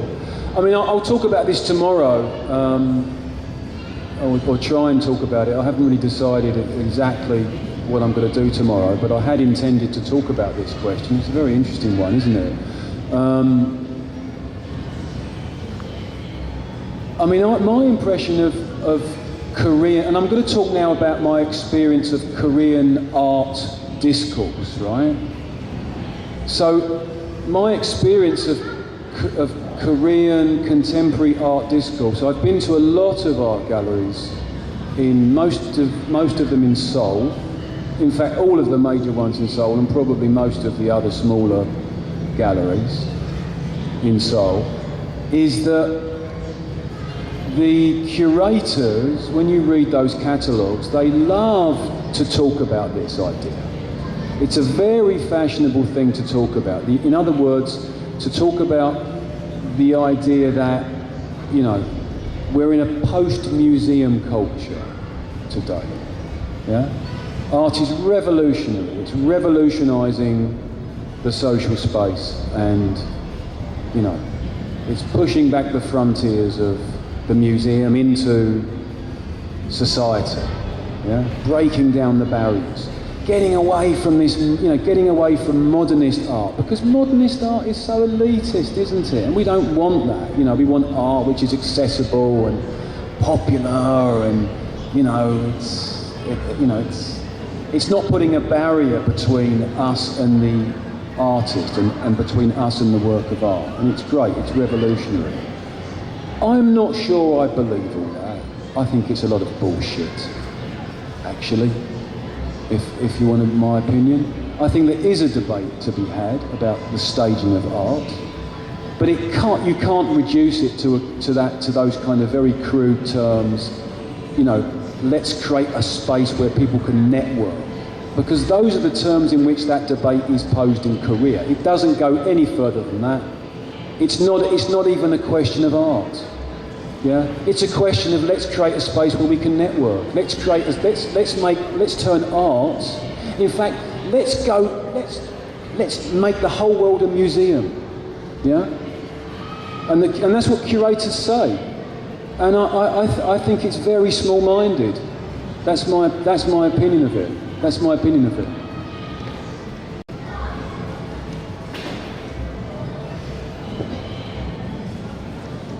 Can I just say, yeah, don't you think that this... look,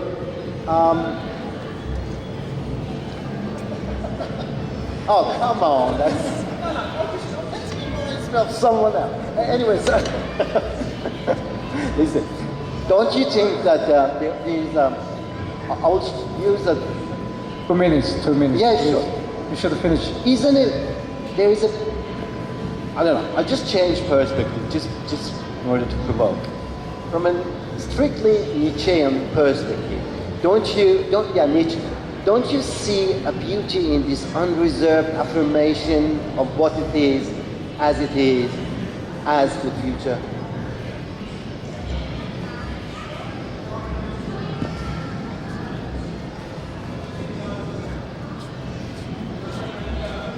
Yeah, I'm an Althusserian, which means I don't see any kind of literal truth anywhere in the world.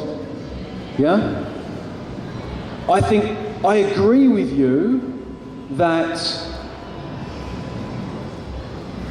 art is not an unveiling, that art is finding the veil, right? To do art is all about finding where is the veil. But I don't know. I mean, in that sense, I don't take, I don't take this joyous affirmation in art, for example, or anything really. My comment was just, it was related to what you said about what you have experienced. Yeah, sorry. Yeah, okay. So, yeah, forget Althussier. Right. Yes, that was. Yeah. No, I like it. I mean, what can I say? I love it actually. Great. Yeah. I would probably need 2 days or something for this. Yeah. That's another question, isn't it, about staging? I don't know.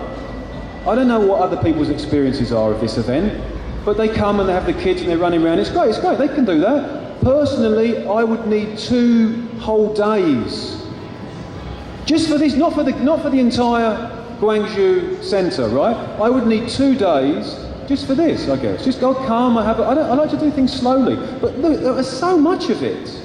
There is so much here. So yeah, I'm with you. I do like the affirmation and so on, and I do take pleasure in art. But I would need, and I just wonder how much. Yeah. But again, people can come, and they don't have to see all of it, do they? They can see a bit of it, and.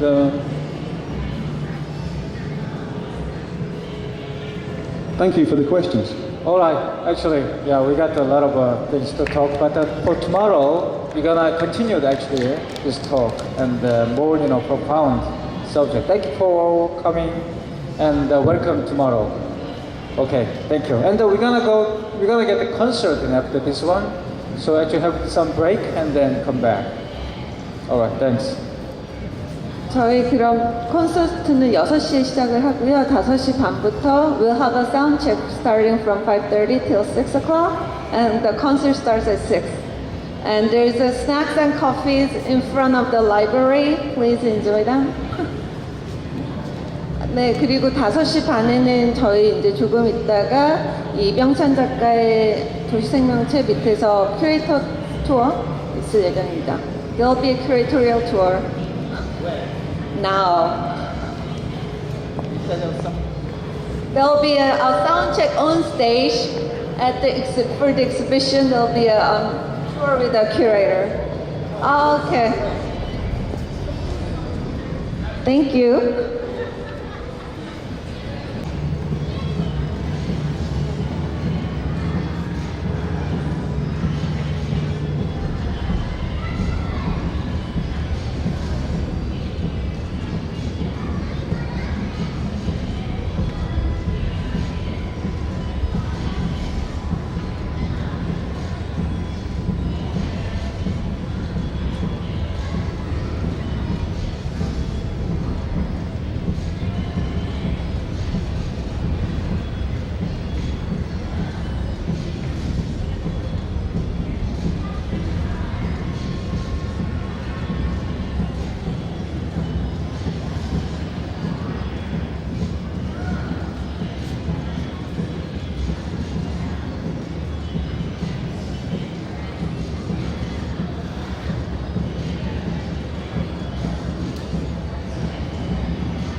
네, 안녕하세요.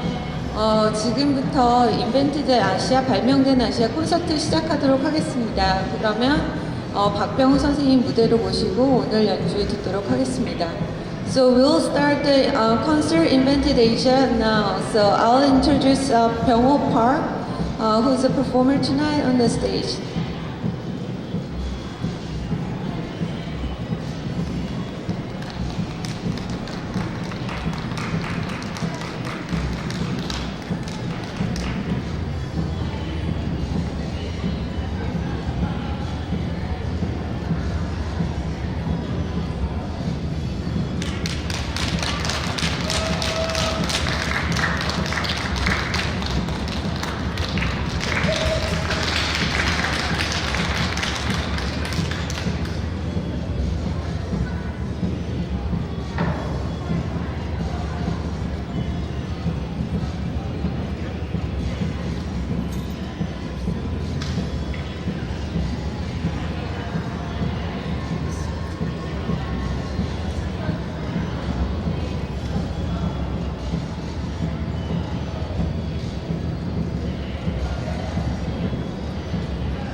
요금 버튼을 누르십시오.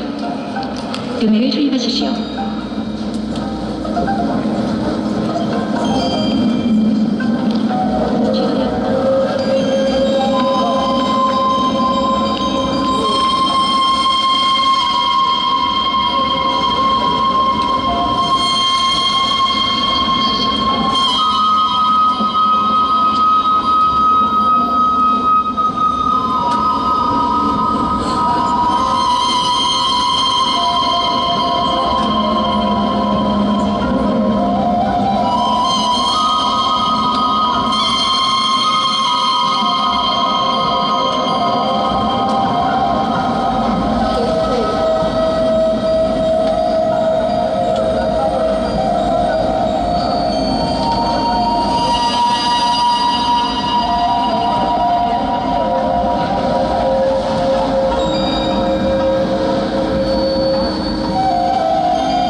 What?